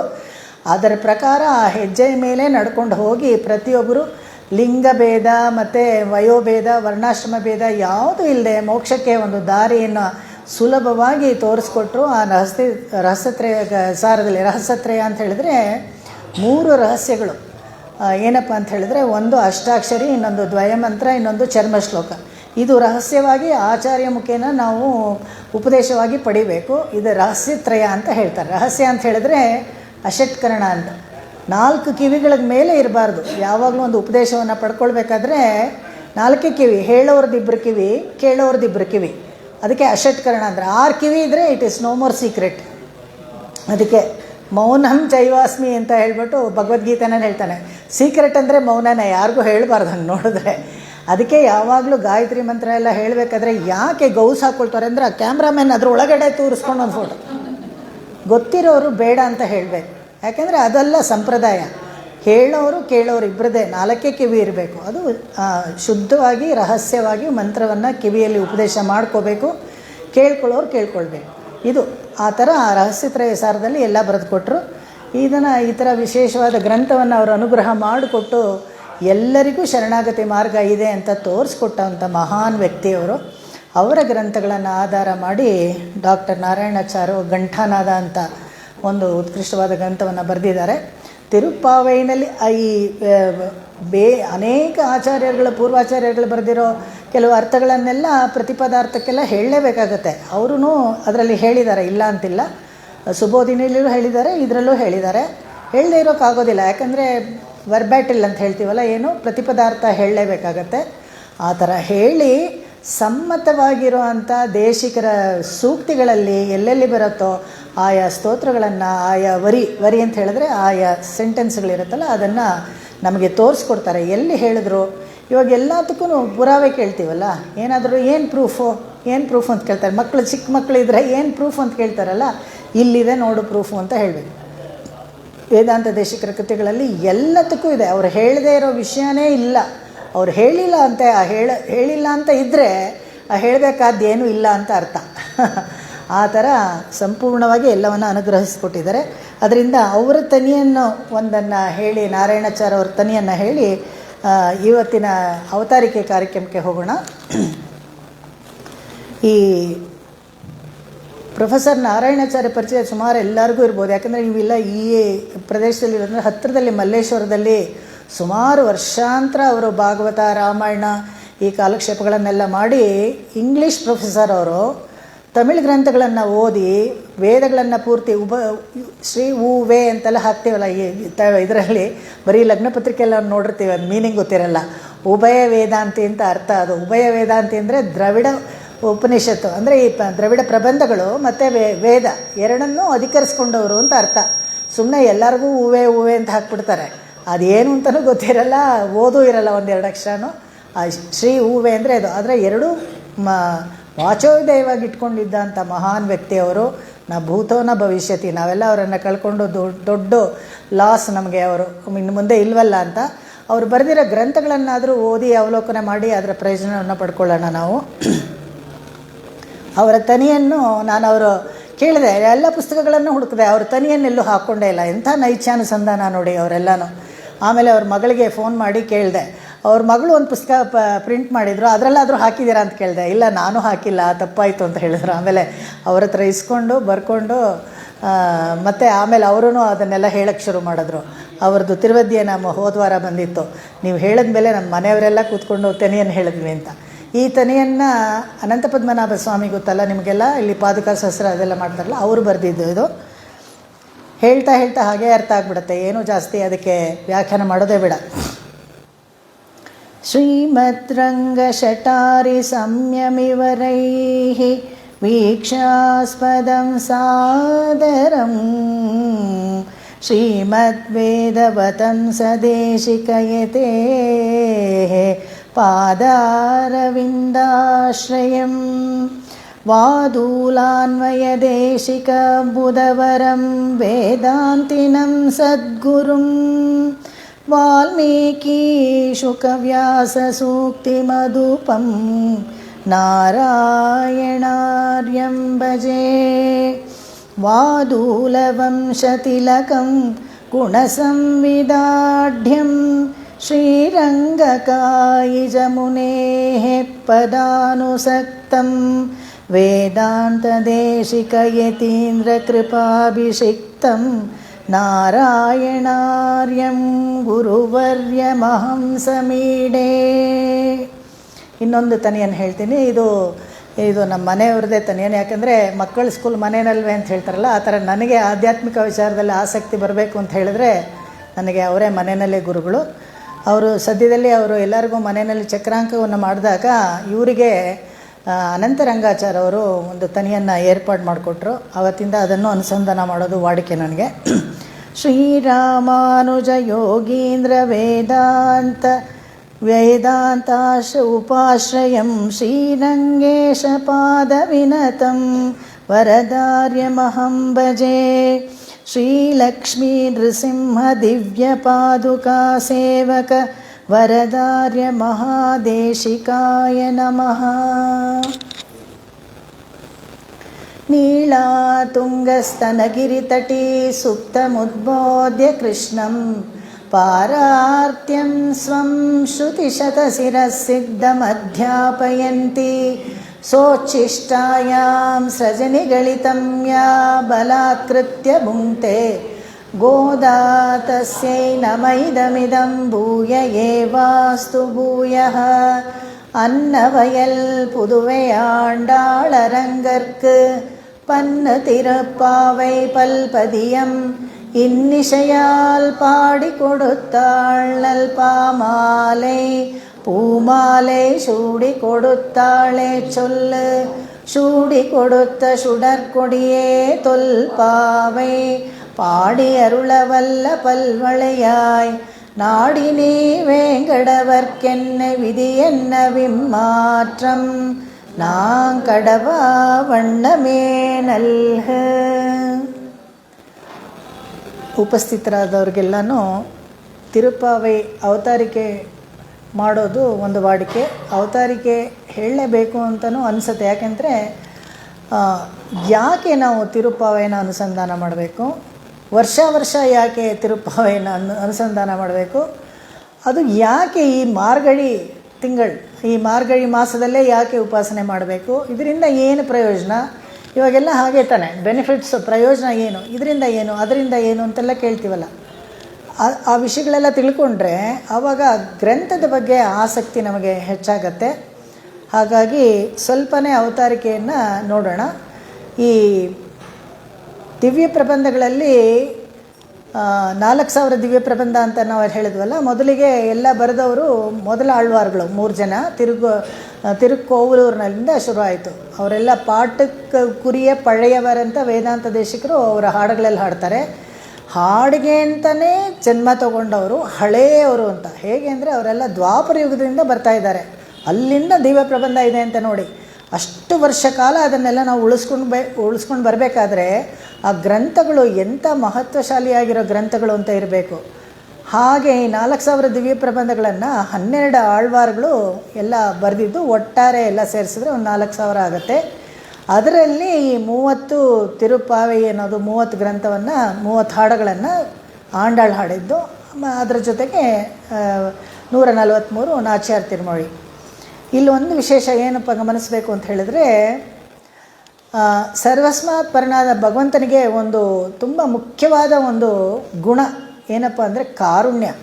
ಎಂಥ ಕಾರುಣ್ಯ ಅಂತ ಹೇಳಿದ್ರೆ, ನಾವು ಏನೇ ತಪ್ಪು ಮಾಡಿದ್ರು ಅದನ್ನೆಲ್ಲ ಮನ್ನಿಸಿ ತನ್ನ ಹತ್ತಿರಕ್ಕೆ ನಮ್ಮನ್ನು ಕರ್ಕೊಂಡು ಹೋಗಬೇಕು, ಅವನ ಸಾಮ್ರಾಜ್ಯದಲ್ಲಿ ನಮ್ಮನ್ನೆಲ್ಲ ಸೌಖ್ಯವಾಗಿ ಇಟ್ಕೊಳ್ಬೇಕು ಅಂತ ಒಂದು ಮಹದಾಸೆ. ಆದರೆ ಅವನ ಹತ್ರ ಒಂದು ಗುಣ ಬೇರೆ ಇದೆ, ಏನಪ್ಪ ಅಂದರೆ ನೈರ್ಗುಣ್ಯ. ಅಂದರೆ ಯಾರಾದರೂ ತಪ್ಪು ಮಾಡಿದ್ರೆ ಅವರನ್ನೆಲ್ಲ ಶಿಕ್ಷೆ ಮಾಡದೆ ಅವನು ಇರೋದಿಲ್ಲ. ಹತ್ತಿರದಲ್ಲೇ ನಿತ್ಯ ಸೂರಿಗಳು ಇದ್ದಾಗಲೂ ಕೂಡ ಗರುಡನೇ ಆಗಲಿ ಅಥವಾ ಅಚ್ಚಿರಿಯ ತಿರುವಡಿ ಹನುಮಂತನೇ ಆಗಲಿ, ಯಾರೇ ತಪ್ಪು ಮಾಡಿದ್ರು ಅವರಿಗೆ ಒಂದು ಶಿಕ್ಷೆ ಅಂತ ಕೊಡ್ತಾ ಇದ್ದ. ಆ ನೈರ್ಗಣ್ಯದಲ್ಲಿ ನೋಡಿದಾಗ ನಾವೆಲ್ಲ ಎಷ್ಟೆಷ್ಟೋ ಜನ್ಮಗಳನ್ನು ತೊಗೊಂಡು ಬಂದಿದ್ದೀವಿ. ಅನೇಕ ಜನ್ಮಗಳನ್ನು ತೊಗೊಂಡು ಬಂದಾಗ ಯಾವ್ಯಾವ ಜನ್ಮದಲ್ಲಿ ಏನೇನು ಪಾಪ ಮಾಡಿದ್ದೀವೋ ಅನ್ನೋದು ನಮಗೆ ಲೆಕ್ಕ ಇಲ್ಲ. ಯಾವ ಪಾಪಕ್ಕೆ ಏನು ಪ್ರಾಯಶ್ಚಿತ್ತ ಅನ್ನೋದು ನಮಗೆ ಗೊತ್ತಿಲ್ಲ. ಅಥವಾ ಪುಣ್ಯವನ್ನು ಅನುಭವಿಸ್ಬೇಕಾದ್ರೆ ಕೂಡ ಪಾಪನೂ ಅಷ್ಟೇ, ಪುಣ್ಯನೂ ಅಷ್ಟೇ. ಇದೊಂದು ತುಂಬ ಜನ ಇದನ್ನು ತಪ್ಪಾಗಿ ತಿಳ್ಕೊಳ್ತಾರೆ. ಪುಣ್ಯನೇ ಮಾಡ್ಕೊಂಡು ಹೋದರೆ ಏನು ಪರವಾಗಿಲ್ಲ ಅಂತ. ಪುಣ್ಯ ಕೂಡ ಒಂದು ಸಂಕೋಲೆನೇ. ಅದರ ಫಲವನ್ನು ಅನುಭವಿಸೋಕ್ಕೆ ಮತ್ತೆ ನೀವು ಜನ್ಮ ತೊಗೊಂಡು ಬರಬೇಕಾಗತ್ತೆ. ಆಳ್ವಾರ್ಗಳೆಲ್ಲ ಹಾಡಬೇಕಾದ್ರೆ, ಆ ಪೂರ್ವಾಚಾರ್ಯ ಎಲ್ಲ ಹೇಳಬೇಕಾದ್ರೆ, ಪಾಪ ಒಂದು ಕಬ್ಬಿಣದ ಸಂಕೋಲೆ, ಪುಣ್ಯ ಒಂದು ಚಿನ್ನದ ಸಂಕೋಲೆ ಅಷ್ಟೇ. ಒಟ್ಟಿನಲ್ಲಿ ಸಂಸಾರದಲ್ಲಿ ನಮ್ಮನ್ನು ಕಟ್ಟಿ ಹಾಕುವಂಥ ಒಂದು ಸಂಕೋಲೆ. ಏನು ಈ ಸಂಸಾರ ಅಂತ ಹೇಳಿದ್ರೆ, ಸಂಸರಿಸುವುದು, ಬರೋದು ಹೋಗೋದು ಬರೋದು ಹೋಗೋದು ಅಂತ. ಈ ಪ್ರಕೃತಿ ಮಂಡಲದಲ್ಲಿ 3 ಗುಣದಿಂದ ಕೂಡಿದೆ ಈ ಪ್ರಕೃತಿ ಮಂಡಲ. ಸತ್ವ, ರಜಸ್ಸು, ತಮಸ್ಸು, ಈ 3 ಗುಣ. ಈ 3 ಗುಣ ಇರೋದರಿಂದ ಆ ಗುಣಕ್ಕನುಸಾರವಾಗಿ ಕರ್ಮಗಳನ್ನು ಮಾಡ್ಕೊಂಡು ಹೋಗ್ತಾ ಇರ್ತೀವಿ. ಕರ್ಮ ಅಂದರೆ ಕೆಲಸ. ನ ಕರ್ಮಣಾತ್ ಮನಾರಂಭಾತ್ ನೈಷ್ಕರ್ಯಂ ಅಂದರೆ ಕೆಲಸ ಮಾಡದೆ ನೀವು ಇರೋಕ್ಕಾಗೋದೇ ಇಲ್ಲ. ಏನಾದರೂ ಒಂದು ಕೆಲಸ ಮಾಡಬೇಕು. ಕನಿಷ್ಠ ಸುಮ್ಮನೆ ಕೂತಿರೋದು ಅಂದರೆ ಕೂತಿರೋದು ಒಂದು ಕೆಲಸನೇ. ಅದು ಉಸಿರಾಡಬೇಕು, ಅದೇ ಉಸಿರಾಡದೆ ಹೋದರೆ ಜೀವ ಇರೋದಿಲ್ಲ, ಅದು ಒಂದು ಕೆಲಸನೇ. ಆ ಥರ ಕೆಲಸ ಮಾಡೋದೇ ಇಲ್ಲ. ನಾನು ಹಾಗೆ ಇರ್ತೀನಿ ಅಂತ ಹೇಳೋಕ್ಕಾಗಲ್ಲ. ಹಾಗೆ ಇರ್ತೀನಿ ಅಂತ ನಿಶ್ಚಯ ಮಾಡಿಕೊಂಡ್ರಲ್ಲ, ಅದೇ ಒಂದು ಕೆಲಸ. ಹಾಗೆ ಅದಿರೋಕ್ಕಾಗಲ್ಲ. ಯಾರು ಹಾಗೆ ಕರ್ಮದಿಂದ ಹೊರತಾಗಿರೋದು ಅಂದರೆ ಭಗವಂತ ಒಬ್ಬನೇ. ಯಾಕೆ ನಮೇ ಪಾರ್ಥಾಸ್ತಿ ಕರ್ತವ್ಯಂ ತ್ರಿಷು ಲೋಕೇಶು ಕಿಂಚನ. ಅವನಿಗೇನು ಪಾರ್ಥ, ನನಗೆ ಯಾವುದು ಅಸ್ತಿ, ನನಗೆ ಯಾವುದು ಕೆಲಸ ಮಾಡಬೇಕು ಅಂತ ಇಲ್ಲ. ಮಾಡದೆ ಹೋದರೆ ನನ್ನನ್ನು ಯಾಕೆ ಮಾಡಲಿಲ್ಲ ಅಂತಲೂ ಯಾರೂ ಹೇಳಲ್ಲ. ಅದಕ್ಕೆ ಏನು ಅಂತ ಹೇಳಿದ್ರೆ, ನಾನು ಪಡ್ಕೊಳ್ಬೇಕಾಗಿದ್ದು ಯಾವುದೂ ಇಲ್ಲ ಅಂತ. ನಾನು ಅವಾಪ್ತವ್ಯಂ ತ್ರಿಷು ಲೋಕೇಶು ಕಿಂಚನ. ನನಗೆ ಬೇಕಾಗಿರೋದು, ಆಗಬೇಕಾಗಿರೋದು, ನಾನು ಪಡ್ಕೊಳ್ಬೇಕಾಗಿರೋದು ಏನೂ ಇಲ್ಲ. ಆದರೆ ನಮಗೆ ಮನುಷ್ಯರಿಗೆಲ್ಲನೂ ಏನೋ ಒಂದು ವ್ಯವಹಾರ ಅಂತ ಇರುತ್ತೆ. ಸಂಸಾರದಲ್ಲಿ ಏನೋ ಒಂದು ಗಳಿಕೆ, ಅದನ್ನು ನೋಡ್ಕೊಳ್ಬೇಕು. ಆ ವ್ಯವಹಾರಕ್ಕೋಸ್ಕರ ಕೆಲಸಗಳನ್ನು ಮಾಡಬೇಕಾಗಿರುತ್ತೆ. ಈ ಕರ್ಮಗಳನ್ನೆಲ್ಲ ಮಾಡಬೇಕಾದಾಗ ಕೆಲವು ಸರ್ತಿ ಪಾಪ ಸಂಚಯ ಆಗುತ್ತೆ. ಆ ಪಾಪ ಸಂಚಯ ಆದಾಗ ಏನಾಗುತ್ತೆ, ಮತ್ತೆ ನಾವು ಇದಕ್ಕೆ ಲಂಗರ್ ಹಾಕ್ಕೊಂಡ್ಬಿಡ್ತೀವಿ. ಸಂಸಾರದಲ್ಲಿ ಮತ್ತೆ ಲಂಗರ್ ಆ್ಯಂಕರ್ ಆಗಿ ಇಲ್ಲಿದ್ಬಿಡ್ತೀವಿ. ಈ ಪಾಪ ಪುಣ್ಯ ಎರಡು ಒಟ್ಟಿಗೆ ಸಮನಾದಾಗಲೇ ನಾವು ಮೋಕ್ಷಕ್ಕೆ ಹೋಗೋಕ್ಕೆ ಸಾಧ್ಯ. ಮೋಕ್ಷ ಸಾಮ್ರಾಜ್ಯದಲ್ಲಿ ವೈಕುಂಠ ಹೋಗಬೇಕು ಅಂತಿದ್ರೆ ಅಲ್ಲಿ ಹೇಗೆಂದರೆ ಮುಪ್ಪು, ವ್ಯಾಧಿ, ಜರೆ ಯಾವುದೂ ಇರೋದಿಲ್ಲ. ಸಂತೋಷ, ಆನಂದ ಅನ್ನೋದು ಅನಸ್ಯೂತವಾಗಿರುತ್ತೆ. ಆನಂದ ಅನ್ನೋದು ಇಲ್ಲೂ ಇರುತ್ತೆ. ನಮಗೆ ಏನೋ ಒಂದು ಸಂತೋಷ ಕೊಡುವಂಥ ಸುದ್ದಿ, ಏನೋ ಒಂದು ಸಂತೋಷ ತರುವಂಥದ್ದು, ಸಿಹಿಯಾಗಿ ಒಂದು ಅನುಭವ ತಿಂತಾಯಿದ್ರೆ, ಆದರೆ ಅದು ಅನಸ್ಯೂತವಾಗಿರೋದಿಲ್ಲ. ಅದು ಆಗೋಗುತ್ತೆ, ಕಳೆದೋಗುವಂಥದ್ದು. ಅದಕ್ಕೆ ಟೈಮ್ ಲ್ಯಾಪ್ಸ್ ಇರುತ್ತೆ. ಯಾಕೆಂದರೆ ಕಾಲವನ್ನು ಭಗವಂತ ಪಡಿತಾನಲ್ಲ, ಕಾಲವನ್ನು ಎಲ್ಲವನ್ನು ಸೃಷ್ಟಿ ಮಾಡಿದಾಗ ಒಂದು ಟೈಮ್ ಕೀಪರ್, ಕಾಲನೇ ಒಡನೆ ಪಡೈತಾನೆ. ಆಳ್ವಾರ್ ಹಾಡ್ತಾರೆ, ಕಾಲನ್ನು ಇಡ್ತಾನೆ. ಕಾಲನ್ನು ಹಿಡದೆ ಹೋದರೆ ನಮ್ಮನ್ನು ಯಾರೂ ಹಿಡಿಯೋರೇ ಇಲ್ಲ, ಇಲ್ಲೇ ಇದ್ಬಿಡ್ತೀವಿ. ಎಲ್ಲರೂ ಇಲ್ಲೇ ಉಳ್ಕೊಂಡ್ಬಿಟ್ರೆ ಎಲ್ಲಿದೆ ಜಾಗ ಅಂತ. ಎಲ್ಲಿರೂ ವೀಡು ಪೆತ್ತಲ್ ವೀಡಿಲ್ಲ ಯಹೋದೆ ಅಂತ ಅದನ್ನು ಹಾಡ್ತಾರೆ. ಮೋಕ್ಷಕ್ಕೆ ಎಲ್ಲರೂ ಅಕಸ್ಮಾತ್ ಹೋಗ್ಬಿಟ್ರೆ ಅಲ್ಲಿ ಜಾಗ ಇಲ್ವಾ ಅಂದರೆ ಅಲ್ಲೇನೂ ಯೋಚನೆ ಇಲ್ಲ. 3D ಪದ. ಇದಿಷ್ಟು ಪ್ರಕೃತಿ ಮಂಡಲ ಎಷ್ಟು ದೊಡ್ಡದಾಗಿದೆಯೋ ಇದು 1/4 ಅಂತ ಇಟ್ಕೊಳ್ಳಿ. ಇದಕ್ಕೆ 3ರಷ್ಟು ಜಾಗ ಮೋಕ್ಷದಲ್ಲಿದೆ. ಎಲ್ಲರೂ ಮೋಕ್ಷ ಸಾಮ್ರಾಜ್ಯದಲ್ಲಿ ಹೋದರೆ ಆ ಥರ ಸ್ವೇಚ್ಛೆಯಾಗಿ ವಿಹಾರ ಮಾಡ್ಬೋದು. ಅದೆಲ್ಲ ಆ ವಾಕ್ಯಗಳನ್ನೆಲ್ಲ ಹೇಳಿ ತೋರಿಸ್ತಾರೆ. ಮೋಕ್ಷದಲ್ಲಿ ಆಸೆ ಬರಬೇಕಲ್ಲ ನಮಗೆ, ಅದಕ್ಕೋಸ್ಕರ ಅದನ್ನೆಲ್ಲ ವೈಕುಂಠ ಗದ್ಯದಲ್ಲಂತೂ ಭಾಷ್ಯಕಾರರು ಅಷ್ಟು ಚೆನ್ನಾಗಿ ವರ್ಚುವಲ್ ಟೂರ್ ಥರ ನಮಗೆ ಕರ್ಕೊಂಡು ಹೋಗ್ತಾರೆ. ಇಂತಿಂಥ ಕಡೆ ಇದಿದೆ ವೈಕುಂಠದಲ್ಲಿ ಹೀಗಿದೆ ಅಂತ. ಈ ನಿರ್ಗುಣ ಬ್ರಹ್ಮ ಅನ್ನೋದು ಒಂದು ಸಿದ್ಧಾಂತ. ಅದರಲ್ಲಿ ಭಗವಂತನಿಗೆ ಆಕಾರ ಇಲ್ಲ, ಅವನಿಗೆ ಯಾವುದು ಗುಣ ಇಲ್ಲ ಅಂತೆಲ್ಲ ಹೇಳ್ತಾರಲ್ಲ, ಅದನ್ನು ನಾವು ಒಪ್ಕೊಳ್ಳೋದಿಲ್ಲ. ಯಾಕೆಂದರೆ ಅಲ್ಲಿ ಭಗವಂತ ಕೂತಿದ್ದಾನೆ, ಆಕಾರ ನಾವು ನೋಡ್ಬೋದು. ಪರ್ಯಂಕ ಆಸನದಲ್ಲಿ ಕಾಲನ್ನು ಇಳಿ ಬಿಟ್ಕೊಂಡು ಕೂತಿದ್ದಾನೆ. ಅವನ ಕಣ್ಣು ಹೀಗಿದೆ, ಮೂಗು ಹೀಗಿದೆ, ಅವನ ಭುಜಗಳು ಇಷ್ಟು ಚೆನ್ನಾಗಿದೆ, ತಮಾಲ ವೃಕ್ಷದ ಥರ ಭುಜ, ಅದರ ನೆರಳಲ್ಲಿ ನಾವು ಸೌಖ್ಯವಾಗಿರ್ಬೋದು, ಹೀಗೆಲ್ಲ ಅವನ ತೊಡೆ ಇಷ್ಟು ಚೆನ್ನಾಗಿದೆ, ನಾಭಿ ಹೀಗಿದೆ ಅಂತೆಲ್ಲ ಹೊಗಳಿ ಆಕಾರ ಇದೆ ಅಂತ ನಮಗೆ ಸಾರ್ಥಕವಾಗಿ ತೋರಿಸ್ಕೊಟ್ಟು ಆ ನಿರಾಕಾರ ಅನ್ನೋ ತತ್ವವನ್ನು ನಾವು ನಿರಾಕರಿಸ್ತೀವಿ ಶ್ರೀ ವೈಷ್ಣವ ಸಿದ್ಧಾಂತದಲ್ಲಿ. ಮತ್ತು ಐಕ್ಯ ಅನ್ನೋ ಒಂದು ಸಿದ್ಧಾಂತವನ್ನು ನಾವು ಒಪ್ಕೊಳ್ಳೋದಿಲ್ಲ. ಹೇಗೆ ಅಂದರೆ ದ್ವೈತ ಹೇಗೆ ಅಂದರೆ ಭಗವಂತನೇ ಬೇರೆ, ನಾವೇ ಬೇರೆ. ಭಗವಂತನ ಲೋಕಕ್ಕೆ ಹೋದಾಗ ನಾವು ಏನು ಮಾಡಬೇಕು ಅಂದರೆ ದಾಸಕೃತ್ಯ, ನಾವು ಅವನಿಗೆ ಸಬ್ಸರ್ವಿಯೆಂಟ್. ಇದೇನೆ ಈ ಸ್ವರೂಪವನ್ನು ತಿಳಿಸ್ಕೊಡೋ ಅಂಥದ್ದೇನೆ ಇದೆಲ್ಲನೂ. ತಿರುಪ್ಪಾವೆ ಗ್ರಂಥದಲ್ಲಿ ನಮ್ಮ ಸ್ವರೂಪಗಳನ್ನೆಲ್ಲ ಹೇಗೆ, ನಾವೆಲ್ಲ ಯಾರು, ಜೀವಾತ್ಮರುಗಳೆಲ್ಲ ಏನು, ನಮ್ಮ ಗುಣಗಳು ಹೇಗೆ, ನಮ್ಮ ಲಿಮಿಟೇಷನ್ಸ್ ಹೇಗೆ, ಭಗವಂತ ಯಾರು, ಅವನ ಸ್ವರೂಪ ಏನು, ಅವನ ಸಾಮರ್ಥ್ಯ ಏನು, ನಾವು ಯಾಕೆ ಅವನ ಹತ್ರ ಹೋಗಬೇಕು, ಇದೆಲ್ಲ ಬೇಕು ತಾನೆ. ನಾವು ಯಾಕೆ ಯಾವಾಗಲೂ ಭಗವಂತನ ಹೋಗ್ತೀವಿ, ಯಾವುದೋ ಒಂದು ಗುಡಿನಲ್ಲಿ ಹೋಗ್ತೀವಿ, ಒಂದು ತೆಂಗಿನಕಾಯಿ ಹೊಡೆದ್ಬಿಡ್ತೀವಿ, ಏನೋ ನಮ್ಗೆ ಬೇಕಾಗಿರೋ ಒಂದು ದೊಡ್ಡ ಲಿಸ್ಟ್ ಅವನ ಮುಂದೆ ಹಲ್ಗಿರ್ಕೊಂಡು ಕೇಳ್ಕೊಳ್ಳೋದು. ಅದು ಮಾಡಬೇಕು ಅವನ ಕೆಲಸ, ಅದು ಅವನ ಕರ್ತವ್ಯ. ಅದಕ್ಕೆ ಹಾಗೆ ಮಾಡ್ತೀವಿ. ಹಾಗಲ್ಲ, ಅವನು ಎಲ್ಲರನ್ನೂ ನೋಡ್ಕೊಳ್ತಾನೆ. ನೀವೇನೇ ಮಾಡಿದ್ರು ನಿರ್ಹೇತುಕ ಬಂದು ಅಂತ ಹೇಳಿದ್ರೆ ಭಗವಂತ ಒಬ್ಬನೇ. ನಮ್ಮಿಂದ ಏನೂ ಎದುರು ನೋಡದೆ ನಮಗೆಲ್ಲವನ್ನು ಸೌಖ್ಯವನ್ನು ಉಂಟು ಮಾಡೋವನು ಭಗವಂತನೇ. ಅದನ್ನೆಲ್ಲನೇ ತಿಳಿಸ್ಕೊಡೋಕ್ಕೇ ಈ ಪದ್ಯಗಳನ್ನು ಸಾರಾಂಶವನ್ನು ನಿಧಾನವಾಗಿ ಗ್ರಹಿಸಬೇಕು. ಈ ಅವತಾರಿಕೆಗೆ ಅಂತ ಬಂದಾಗ ನಾನು ಹೇಳಿದ್ನಲ್ಲ, ದಿವ್ಯ ಪ್ರಬಂಧದಲ್ಲಿ 12 ಆಳ್ವಾರಲ್ಲಿ ಸ್ತ್ರೀ ಅಂತ ಅನ್ನಿಸ್ಕೊಂಡವಳು ಬರೀ ಆಂಡಾಳು ಒಬ್ಬಳೆ. ಇವಳು ಯಾರಪ್ಪ ಅಂತ ಹೇಳಿದ್ರೆ ಭೂದೇವಿ ಅವತಾರ. ಯಾಕೆ ಈ ತಿರುಪಾವೆ ಗ್ರಂಥ ಇಷ್ಟೊಂದು ವಿಶಿಷ್ಟ ಅಂತ ಹೇಳಿದ್ರೆ, ಈ ವೈಲಕ್ಷಣ್ಯಗಳು ತುಂಬ ಇದೆ ಈ ಗ್ರಂಥಕ್ಕೆ. ವೈಲಕ್ಷಣ್ಯ ಅಂತ ಹೇಳಿದ್ರೆ ವ್ಯಕ್ತಿ ವೈಲಕ್ಷಣ್ಯ, ಕೃತಿ ವೈಲಕ್ಷಣ್ಯ, ವಸ್ತು ವೈಲಕ್ಷಣ್ಯ, ಕಾಲ ವೈಲಕ್ಷಣ್ಯ, ಇದೆಲ್ಲನೂ ತುಂಬಾ ಮುಖ್ಯ. ಹೇಗೆ ಅಂತ ಹೇಳಿದ್ರೆ ವ್ಯಕ್ತಿ ವೈಲಕ್ಷಣ್ಯ ಅಂತ ಹೇಳಿದ್ರೆ ಅದು ತುಂಬ ಮುಖ್ಯ. ಯಾರೋ ಏನೋ ಹೇಳಿಬಿಟ್ರೆ ಕೇಳಿಬಿಡ್ತೀವ ನಾವು. ಯಾರು ಹೇಳಿದ್ದು? ಸಾಕ್ಷಾತ್ ಭೂದೇವಿ ಅವತಾರ ಅವಳು. ಯಾಕೆ ಅವಳನ್ನು ಕೇಳಬೇಕು ಅಂದರೆ ಸಾಕ್ಷಾತ್ ತುಳಸಿ ಅವರಮ್ಮ, ಪೆರಿಯಾಳವ್ರ ಅವ್ರ ತಂದೆ, ರಂಗನಾಥ ಗಂಡ, ಅಣ್ಣ ಯಾರಪ್ಪ ಅಂದರೆ ರಾಮಾನುಜ, ಅವ್ರ ಮಕ್ಕಳು ಯಾರಪ್ಪ ಅಂದರೆ ನಾವೆಲ್ಲ ಶಿಷ್ಯರು. ನೋಡ್ಕೊಳ್ಳಿ ಎಂಥ ವ್ಯಕ್ತಿ, ಯಾರು ಮಾತಾಡಿದ್ರು ಏನು ಹೇಳಿದ್ರು ಅವ್ರ ಮಾತು ಯಾಕೆ ನಮಗೆ ಬೆಲೆ, ಯಾಕೆ ಕೇಳಬೇಕು ಅನ್ನೋದು ಇದೇನೇ ವಿಚಾರ. ಹಾಗೆ ಆ ವ್ಯಕ್ತಿ ವೈಲಕ್ಷಣ್ಯ ಬಂದಾಗ ಸ್ವಲ್ಪನೇ ಹಿಂದಕ್ಕೆ ಹೋಗಿ ಆ ಭೂದೇವಿ ಅವತಾರವನ್ನು ನೋಡಬೇಕು. ಭೂದೇವಿ ಅವತಾರ ಯಾವಾಗ ಅಂದರೆ ಹಿರಣ್ಯಾಕ್ಷ ಇದ್ನಲ್ಲ, ಭೂದೇವಿನ ತೊಗೊಂಡೋಗಿ ಪಾತಾಳದಲ್ಲಿ ಇಟ್ಕೊಂಡು ಬಿಡ್ತಾನೆ, ತುಂಬ ಕಷ್ಟದಲ್ಲಿರ್ತಾಳೆ. ಆವಾಗ ಭಗವಂತ ವರಾಹ ಅವತಾರ ಮಾಡಿ ಭೂದೇವಿಯನ್ನು ತೆಗೆದು ರಕ್ಷಣೆ ಮಾಡ್ತಾನೆ. ರಕ್ಷಣೆ ಮಾಡಿದಾಗ ಇನ್ನೂ ಹಾಗೆ ಕೊಚ್ಚೆಯಿಂದ ಎತ್ತುತ್ತಾ ಇರೋವಾಗಲೇ ತನ್ನ ಬಗ್ಗೆ ತಾನು ಯೋಚನೆ ಮಾಡಿದೆ, ಅಯ್ಯೋ ನಾನೇ ಇಷ್ಟೊಂದು ಕಷ್ಟಪಟ್ಟನಲ್ಲ, ಹೀಗೆ ಎಲ್ಲರೂ ಉದ್ಧಾರ ಆಗೋಕ್ಕೆ ಏನಾದರೂ ಒಂದು ಮಾರ್ಗವನ್ನು ಸೂಚಿಸು, ಅಹಂ ಶಿಷ್ಯ ಚ ದಾಸಿ ಚ ಅಂತ ಹೇಳಿಕೊಂಡು, ನಾನು ನಿನ್ನ ಶಿಷ್ಯ ಅಂತ ಅನ್ಕೋ, ನಿನ್ನ ದಾಸಿ ಅಂತ ಅನ್ಕೋ, ನನಗೆ ಇದನ್ನು ಹೇಳು ಅಂತ. ಆವಾಗ ಹೇಳ್ತಾನೆ ಯಾವ್ಯಾವ ಮಾರ್ಗದಲ್ಲಿ ಯಾಗಗಳನ್ನೆಲ್ಲ ಮಾಡಿ ನನ್ನ ಒಲಿಸ್ಕೊಳ್ಬೋದು ಅಂತ. ಅದೆಲ್ಲ ಕಷ್ಟ ಆಗೋದಿಲ್ಲ ಅಂತ ಹೇಳ್ತಾಳೆ ಭೂದೇವಿ. ನನ್ನ ಮೇಲೆ ಇರೋರೆಲ್ಲ ಏನೇನೂ ಗೊತ್ತಿಲ್ಲದೆ ಇರೋರು, ದಿನ ದೈನಂದಿಕ ಅವರ ಒಡನಾಟಗಳನ್ನು ಮಾಡ್ಕೊಳ್ಳೋದೇ ಕಷ್ಟ. ಅದು ಸುಲಭವಾದ ಮಾರ್ಗ ಯಾವುದಾದ್ರೂ ಹೇಳಿದ್ರೆ ಆ ಥರ ನಡೆಸ್ಕೊಂಡು ಹೋಗ್ತಾರೆ. ಸುಲಭವಾದ ಮಾರ್ಗ ಯಾವುದಾದ್ರೂ ಹೇಳೋದು. ಆವಾಗ ಹೇಳ್ತಾನೆ, ಸ್ಥಿತೆ ಮನಸ್ಸಿ ಸುಸ್ವಸ್ಥೆ ಶರೀರೇ ಸತೆಯೋ ನರಹ ಅಂತ. ಮನಸ್ಸು ಮತ್ತು ಆರೋಗ್ಯ ಎಲ್ಲ ಚೆನ್ನಾಗಿದ್ದಾಗ ಒಂದು ಸತಿ ನನ್ನನ್ನು ನೆನೆಸ್ಕೊಳ್ಳಿ ಸಾಕು ಅಂತ. ಅವಾಗ ಏನು ಮಾಡ್ತೀಯ ಅಂತ ಹೇಳಿದ್ರೆ, ಅವ್ರು ಅಕಸ್ಮಾತ್ ಪಾಷಾಣ ಥರ ಬಿದ್ದಿದ್ರೆ ಕೂಡ ಸಾಯೋ ಕಾಲದಲ್ಲಿ ಅಹಂ ಸ್ಮರಾಮಿ ಮದ್ಭಕ್ತಂ ನಯಾಮಿ ಪರಮಾಂ ಗತಿಂ, ಇದೊಂದು ಪ್ರಾಮಿಸರಿ ನೋಟು. ಚರ್ಮ ಶ್ಲೋಕ ಅಂತೆಲ್ಲ ಹೇಳ್ತೀವಲ್ಲ, ಭಗವಂತ ಬರ್ಕೊಳ್ಳೋ ಅಂಥದ್ದು. ತುಂಬ ಸಂತೋಷ ಆಗ್ಬಿಡತ್ತಂತೆ. ಅಷ್ಟಕ್ಕೆ ಸಂತೋಷ ಹಾಗೇ ಇರಲಿಲ್ಲ. ಆಂಡಾಳು ಹೇಳಿದ್ಲು, ಏನೋ ಹೇಳಿಬಿಟ್ರಿ ಸಂಸ್ಕೃತದಲ್ಲಿ, ಎಲ್ಲರಿಗೂ ಅರ್ಥ ಆಗಬೇಕಲ್ಲ, ಇದು ತುಂಬ ಸುಲಭವಾಗೇ ಇದೆ. ಮಾರ್ಗ ಏನಪ್ಪ ಅಂದರೆ 3 ವಿಷಯ ಹೇಳ್ತಾನೆ ಭಗವಂತ ಅಷ್ಟೇ. ಅದರಲ್ಲಿ ನನ್ನ ಸ್ತೋತ್ರ ಮಾಡೋದು, ನನ್ನ ಸ್ತವಗಳನ್ನು ಹೇಳೋದು, ಇದು ಹೇಳಿಬಿಟ್ರೆ ಸಾಕು. ಪುಷ್ಪಾರ್ಚನೆಗೆ ಒಂದು ತುಂಬ ಮುಖ್ಯತ್ವವನ್ನು ತೋರಿಸ್ಕೊಡ್ತಾರೆ. ಮಂತ್ರಗಳಿಂದ ಅರ್ಚನೆ ಮಾಡೋದು ಒಂದು, ಪುಷ್ಪಾರ್ಚನೆ ಒಂದು, ಪುಷ್ಪ ಕೈಂಕರ್ಯಗಳನ್ನು ಮಾಡೋದು ಅನೇಕರು ನಾವು ನೋಡ್ತಿದ್ದೀವಿ. ಆಂಡಾನ್ ಅಂತ ಒಂದು ಜನ್ಮ ಇದೆಯಲ್ಲ, ಆ ಆಂಡಾನ ಆ ಪರಂಪರೆನೇ ಭಗವಂತನಿಗೆ ಪುಷ್ಪ ಕೈಂಕರ್ಯ ಮಾಡೋ ಅಂಥವ್ರು. ಆಂಡಾನ್ ನಾವು ನೋಡ್ತೀವಿ. ಇದರಲ್ಲಿ ಕಲ್ಲഴಗರ ಹತ್ರನೂ ಕೂಡ ಅವರು ಆಂಡಾನಿದ್ರು, ಅಲ್ಲೊಬ್ಬರು. ಇವರು ಪೆರಿಯಾಳ್ವಾರ್ ಕೂಡ ಆ ವಂಶದ, ಅಂದರೆ ಆ ಕೆಲಸ ವೃತ್ತಿಗೆ ಸಂಬಂಧಪಟ್ಟಿದ್ದು. ಪುಷ್ಪದ ತೋಟ ಬೆಳೆಸಿ ಆ ಹೂಗಳನ್ನೆಲ್ಲ ಶೇಖರಿಸಿ ಹಾರವನ್ನಾಗಿ ಮಾಡಿ ಭಗವಂತನಿಗೆ ಸಮರ್ಪಿಸೋದು. ಅದಕ್ಕೆ ಆಂಡಾಳ್ ಅಂತ ಯಾಕೆ ಹಾಕಿದ್ಲು ಅಂದರೆ ಇವಳು ಪುಷ್ಪಮಾಲೆಯನ್ನು ಭಗವಂತನಿಗೆ ಸಮರ್ಪಿಸ್ತಾಳೆ. ಅವತಾರಕ್ಕೆ ಮುಂಚೆ ಅವತಾರನ ಹೇಳ್ಬಿಟ್ಟು ಅದನ್ನು ಹೇಳ್ತೀನಿ, ಆ ಕೆಲಸ ಮಾಡಿದ್ಲು ಅಂತ. ಆವಾಗ ಭಗವಂತ ಹೇಳ್ತಾನಂತೆ, ಇನ್ನೊಂದೇನಪ್ಪ ಅಂದರೆ ನನಗೆ ಶರಣಾಗತಿ ಮಾಡ್ಕೊಳ್ಬೇಕು.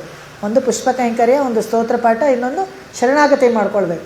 ಅಯ್ಯೋ, ಎಲ್ಲರೂ ಶರಣಾಗತಿ ಮಾಡ್ಕೊಳ್ತಾರೋ ಇಲ್ವೋ, ಬಂದ ಕೆಲಸ ಏನೋ ಅದನ್ನು ಮುಖ್ಯವಾಗಿ ನೋಡ್ತಾ ಇರ್ತಾರೆ. ಸಂಸಾರದಲ್ಲಿ ಬಂದು ಮಕ್ಕಳು ಮರಿ ಅವ್ರದ್ದೆಲ್ಲ ನೋಡ್ಕೊಳ್ತಿರ್ತಾರೆ.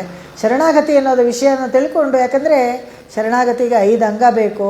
ಪ್ರಾತಿಕೂಲ್ಯವಾಗಿ ಏನೂ ಇರಬಾರ್ದು, ಆಮೇಲೆ ಮಹಾವಿಶ್ವಾಸ ಇರಬೇಕು, ಆಚಾರ್ಯ ಮುಖೇನ ಮಾಡ್ಕೊಳ್ಬೇಕು. ಇದೆಲ್ಲ ಶ್ರಮಗಳಿದೆಯಲ್ಲ, ಅದೆಲ್ಲ ಗೊತ್ತಾಗಲ್ಲ, ಹೇಗೋ ಏನೋ ಅಂತ ಹೇಳ್ತಾರೆ. ಸರಿ, ಹಾಗಾದರೆ ನೀನೇ ಅವ್ರಿಗೆಲ್ಲ ಅರ್ಥ ಆಗೋ ಥರ ಹೋಗಿ ಹೇಳು ಅಂತ ಹೇಳ್ತಾರೆ. ಹೇಳಿದ್ದೇ ಸಾಕು ಅಂತ ಹೇಳಿಬಿಟ್ಟು ಬಂದು ಶ್ರೀವಲ್ಲಿಪುತ್ತೂರಿನಲ್ಲಿ ತುಳಸಿ ತೋಟದಲ್ಲಿ ಅಯೋನಿಜೆಯಾಗಿ ಪ್ರತ್ಯಕ್ಷ ಆಗ್ತಾಳೆ. ಪೆರಿಯಾಳ್ವಾರ್ಗೆ ಸಿಗ್ತಾಳೆ. ಆ ಮಹಾತಾಯಿನೇ, ಆ ಭೂದೇವಿ ಅವತಾರನೇ ಆಂಡಾಳು. ಅವಳು ಬರೀ ಕೇವಲ ಒಂದು 6 ವಯಸ್ಸು ಮಗು ಇದ್ದಾಗ ಈ ಗ್ರಂಥಗಳನ್ನೆಲ್ಲ ಬರೆದ್ಲು. ಎಂಥೆಂಥ ಪದಗಳನ್ನು ಉಪಯೋಗಿಸ್ತಾಳೆ ಅಂದರೆ ಅದಕ್ಕೆ ವ್ಯಾಖ್ಯಾನ ಮಾಡಿದಾಗ ಅರ್ಥ ಆಗುತ್ತೆ ನಮಗೆ. ಅಯ್ಯೋ, ಇಷ್ಟು ಒಳ ಅರ್ಥಗಳಿದೆಯಾ ಅಂತ. ಇದನ್ನೆಲ್ಲ ವ್ಯಾಖ್ಯಾತಕಾರ ನಮ್ಗೆ ತೋರಿಸ್ಕೊಡ್ತಾರೆ. ಸಾಧಾರಣವಾಗಿ ಸುಮ್ಮನೆ ಓದಿದ್ರೆ ಅರ್ಥ ಆಗದೆ ಇರೋಂಥ ವಿಷಯಗಳನ್ನೆಲ್ಲ ವ್ಯಾಖ್ಯಾತಕಾರರು, ಯಾಕೆಂದರೆ ಇವರಿಗೆಲ್ಲ ಒಂದು ಅನುಗ್ರಹ, ಭಗವಂತನ ಅನುಗ್ರಹ, ಅವರಿಗೆ ಒಂದು ಅರ್ಥ ಸ್ಫುರಿಸುತ್ತೆ, ಅದು ಸರಿಯಾಗಿರುತ್ತೆ ಆ ಪದಕ್ಕೆ. ಅದನ್ನು ಹಾಕಿ ನಮಗೆ ತಿಳಿಸ್ಕೊಡೋ ಅಂಥದ್ದು. ಇಲ್ಲಿ ಬಂದಾಗ ಏನಾಯಿತು ಅಂತ ಹೇಳಿದ್ರೆ, ದಿನ ಪುಷ್ಪ ಕೈಂಕರ್ಯ ಮಾಡ್ತಾಯಿದ್ರಲ್ಲ, ಆಂಡಾಳ್ ಚರಿತ್ರೆ ಎಲ್ಲರಿಗೂ ಗೊತ್ತಿದೆ. ಯಾಕೆಂತ ಹೇಳಿದ್ರೆ ಚರ್ಮಶ್ಲೋಕವನ್ನು ನೇರವಾಗಿ ಭಗವಂತನ ಕೇಳಿದಾಗ 2ನೇ ಇದಿತ್ತಲ್ಲ ಪುಷ್ಪ ಕೈಂಕರ್ಯ, ಅದನ್ನು ನೋಡ್ತಾ ಇದ್ಲು. ತನ್ನ ತಂದೆ ದಿನ ಇದನ್ನು ಮಾಡ್ತಾ ಇದ್ದಾರಲ್ಲ ಅಂತ. ಆದರೆ ಒಂದೇ ಒಂದು ಸಂದೇಹ ಅಂತೆ, ಹೀಗೆಲ್ಲ ಮಾಡ್ತಾರಲ್ಲ, ಇದು ನಮ್ದು ಈ ವಟಪತ್ರ ಶಾಹಿಗೆ ಇದನ್ನು ಹಾಕಿದ್ರೆ ಈ ಹಾರ ಚೆನ್ನಾಗಿರುತ್ತಾ ಏನು ಅಂತ. ಚಿಕ್ಕ ಮಗು ನೋಡಿ ತಾನು ಧರಿಸ್ಕೊಂಡು ಕನ್ನಡಿಯಲ್ಲಿ ನೋಡ್ತಾ ಇದ್ಲಂತೆ. ಇವತ್ತಿನ ಹಾರ ಚೆನ್ನಾಗಿದೆ, ಒತ್ತಾಗಿ ಚೆನ್ನಾಗಿ ಕಟ್ಟಿದ್ದಾರೆ ಅಂತ ಹೇಳ್ಬಿಟ್ಟು ಹಾಕ್ಕೊಂಡು ನೋಡ್ತಾ ಇದ್ಲಂತೆ. ಆಮೇಲೆ ಹಾಗೆ ತನ್ನ ತಂದೆಗೆ ಗೊತ್ತಿಲ್ಲದೆ ಇರೋ ಥರ ಹಾಗೆ ಬಚ್ಚಿಟ್ಟು ಬಿಡೋದು ಅದನ್ನ. ಹೀಗೆ ಮಾಡ್ತಾ ಇದ್ದಾಗ ಒಂದು ದಿವಸ ಪಾಪ ಎಲ್ಲೋ ಒಂದು ಕೂದಲು ಅದರಲ್ಲಿ ಸೇರ್ಕೊಂಡ್ಬಿಟ್ಟಿದೆ. ಅರ್ಚಕರು ಅದನ್ನು ಸಮರ್ಪಿಸಬೇಕಾದ್ರೆ ಭಗವಂತನಿಗೆ ಅದನ್ನು ಸಿಕ್ಕಿದಾಗ ಕೋಪಿಸ್ಕೊಂಡ್ರು. ಹೀಗೆಲ್ಲ ಶೌಚವನ್ನು ಭಗವಂತನಿಗೆ ನಿವೇದನೆ ಮಾಡಬಾರ್ದು, ಏನು ಆಳ್ವಾರೇ ಹೀಗೆ ಮಾಡಿದ್ರಿ. ಪೆರಿಯಾಳ್ವಾರ್ಗೆ ವಿಷ್ಣು ಚಿತ್ತರ್ ಅಂತ ಹೆಸರು. ಅವರೆಲ್ಲ ಆಳ್ವಾರ್ ಅಂತೆಲ್ಲ ಆಮೇಲೆ ಗುರುತಿಸ್ಕೊಂಡಿದ್ದು. ಆಳ್ವಾರನ್ನ ಪದಕ್ಕೇನೆ ಏನಪ್ಪ ಅರ್ಥ ಅಂತ ಹೇಳಿದ್ರೆ, ಭಗವಂತನ ವಿಷಯದಲ್ಲಿ ಆಳವಾಗಿ ಇಳಿದು ಅವರ ವಿಷಯಗಳನ್ನು ನಮಗೆ ತಿಳಿಸ್ಕೊಡೋವಂಥವ್ರು. ಭಗವಂತನ ವಿಷಯದಲ್ಲಿ ಆಳವಾಗಿ ಲೀನವಾಗಿ ಅಲ್ಲೇ ಇದ್ದುಬಿಡೋರು ಕೆಲವರಿದ್ದಾರೆ. ನಾವು ನೋಡಿದ ತಿರುಮೇಶ ಆಳ್ವಾರ್ ಭಗವಂತನ ವಿಷಯ 4700 ವರ್ಷ ಅವ್ರು ಬದುಕಿದ್ರು. ಎಷ್ಟೋ ದಿವಸ ಭಗವಂತನ ವಿಷಯ ಯೋಚನೆ ಮಾಡಬೇಕಾದ್ರೆ ಸಮಾಧಿ ಸ್ಥಿತಿಗೆ ಹೋಗ್ಬಿಟ್ಟು 1000 ವರ್ಷ ಎದ್ದೇಳ್ತಾನೆ ಇರಲಿಲ್ವಂತೆ, ಹಾಗೆ ಇದ್ಬಿಡೋರು. ಹಾಗೆ ಆಳವಾಗಿ ಭಗವಂತನ ವಿಷಯವನ್ನು ಚಿಂತೆ ಮಾಡಿ ಎಲ್ಲರಿಗೂ ಭಕ್ತಿ ಉಂಟಾಗೋ ಥರ ಪದ್ಯಗಳನ್ನು ಬರೆದುಕೊಟ್ಟವರು ಅಂತ ಆಳ್ವಾರ್ ಅಂತ ಹೆಸರಾಗಿದೆ. ಆ ಆಳ್ವಾರ್ ಶ್ರೇಣಿಯಲ್ಲಿ ಈ ಆಂಡಾಳು ಒಬ್ಬಳೇ ಸ್ತ್ರೀ, ಒನ್ ಆ್ಯಂಡ್ ಓನ್ಲಿ ಅಂತಾರಲ್ಲ, ಅದರ ಒಬ್ಬಳೇ ಸ್ತ್ರೀ. ಇದರಲ್ಲಿ ಏನು ವಿಶೇಷಪ್ಪ ಅಂತ ಹೇಳಿದ್ರೆ, ಭಗವಂತನ ಗುಣಗಾನ ಮಾಡಬೇಕಾದ್ರೆ ಇಡೀ ಪ್ರಪಂಚನೇ ಎಲ್ಲನೂ ಸ್ತ್ರೀ ಪ್ರಾಯನೇ. ಅತ ಪುರುಷೋಹವೈ ನಾರಾಯಣ ಏಕೋ ನಾರಾಯಣ, ವೇದ ಹೇಳೋದು ಒಬ್ಬನೇ ಪುರುಷ, ಅವನೊಬ್ಬನೇ ನಾರಾಯಣ, ಒಬ್ಬನೇ ಪುರುಷ, ಬಾಕಿ ಎಲ್ಲನೂ ಸ್ತ್ರೀ ಪ್ರಾಯರೇ. ಎಲ್ಲರೂ ಅಂದರೆ ಅವನಿಗೆ ಹೆಂಡತಿ ಇರ್ತಾರನೆ ಅಂತ. ಸೊ ಹಾಗಿರಬೇಕಾದ್ರೆ ಆ ಭಾವನೆ ಚೆನ್ನಾಗಿ ಆಂಡಾಳಿಗೆ ಚೆನ್ನಾಗಿ ಬಂತು. ಪದ್ಯಗಳನ್ನು ಬರೀಬೇಕಾದ್ರೆ ನಾವು ನೋಡ್ತೀವಿ, ಎಲ್ಲರೂ ಸ್ತ್ರೀ ಭಾವನೆಯಲ್ಲಿ ಪದ್ಯಗಳನ್ನು ಬರೀತಾರೆ. ಆಳ್ವಾರಗಳೆಲ್ಲ, ನಮ್ಮ ಆಳ್ವಾರೆಲ್ಲ ಪರಾಂಕುಶ ನಾಯಕಿಯಾಗಿ, ಮತ್ತು ತಿರುಮಂಗೆ ಆಳ್ವಾರೆಲ್ಲ ಪರಕಾಲ ನಾಯಕಿಯಾಗಿ, ವೇದಾಂತ ದೇಶಿಕರೆಲ್ಲ ದೇಶಿಕ ನಾಯಕಿಯರಾಗಿ. ಯಾಕೆಂದರೆ ಆ ಸ್ತ್ರೀ ಭಾವನೆ ಬಂದಾಗ ಕಾರುಣ್ಯ, ಮಾಧುರ್ಯ ಇವೆಲ್ಲ ಹೆಚ್ಚಾಗಿ ಬರುತ್ತೆ. ಭಗವಂತನ ಕೊಂಡಾಡೋಕ್ಕೆ ಸುಲಭವಾಗಿ ಆಗುತ್ತೆ. ತಾಯಿ ಸ್ಥಾನದಲ್ಲಿ ಇಟ್ಕೊಂಡು ಕೊಂಡಾಡ್ಬೋದು. ಇದನ್ನೆಲ್ಲ ನಾವು ನೋಡ್ತೀವಿ.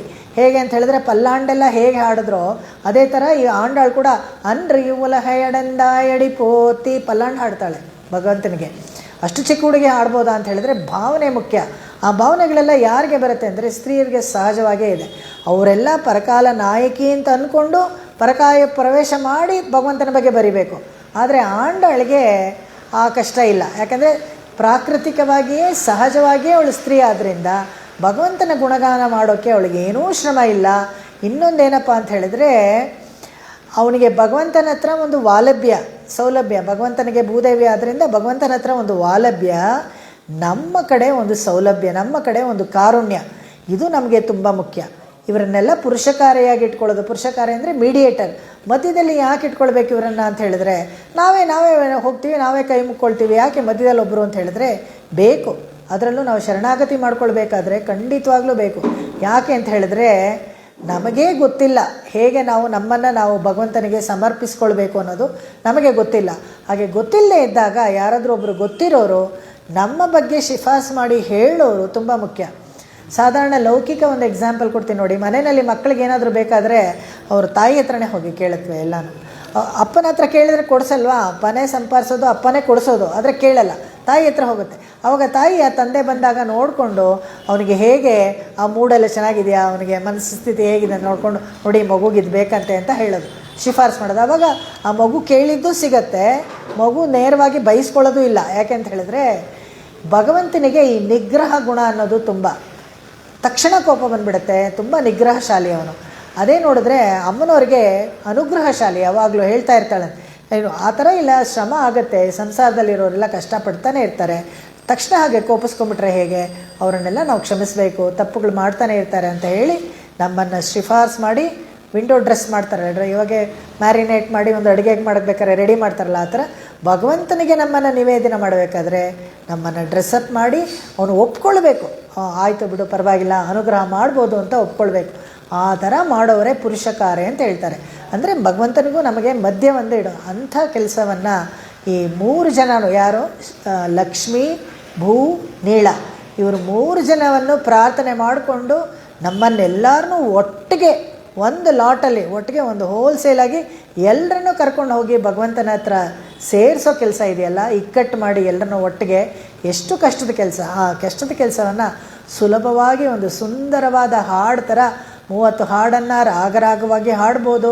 ಆ ಥರ ಎಲ್ಲರಿಗೂ ಹೇಳಿಕೊಟ್ಟು ಕೊನೆಯಲ್ಲಿ ನಮ್ಮನ್ನೆಲ್ಲ ಭಗವಂತನ ಹತ್ರ ಹೋಗಿ ಸೇರಿಸ್ತಾಳೆ. ಈ ಅವತಾರಿಕೆಯಲ್ಲಿ ಇನ್ನೊಂದು ವಿಷಯ ಏನು ಹೇಳಬೇಕು ಅಂತ ಹೇಳಿದ್ರೆ, ಎಷ್ಟು ಚೆನ್ನಾಗಿ ಭಗವಂತನ ಪರಿಚಯ ಮಾಡಿಸ್ಕೊಳ್ತಾಳೆ ಅಂದರೆ 30 ಪಾಶುರ ಅಂತ ಹೇಳಿದ್ನಲ್ಲ, ಈ 30 ಪಾಶುರದಲ್ಲಿ 5 ಪಾಶುರವಾಗಿ ಷಟ್ಕಗಳು 6 ಷಟ್ಕಗಳಾಗಿ ವಿಭಾಗ ಮಾಡ್ಕೊಳ್ತಾಳೆ. 6 ಷಟ್ಕವಾಗಿ ವಿಭಾಗ ಮಾಡ್ಕೊಂಡಾಗ ಮೊದಲನೇ ಒಂದು 5 ಪದ್ಯದಲ್ಲಿ ಭಗವಂತನ ಪರಿಚಯ ಮಾಡಿಕೊಡ್ತಾಳೆ ನಮಗೆ. ನಮ್ಗೆ ಗೊತ್ತಿಲ್ವಾ ಪರಿಚಯ ಅಂತ ಹೇಳಿದರೆ ಹಾಗಲ್ಲ.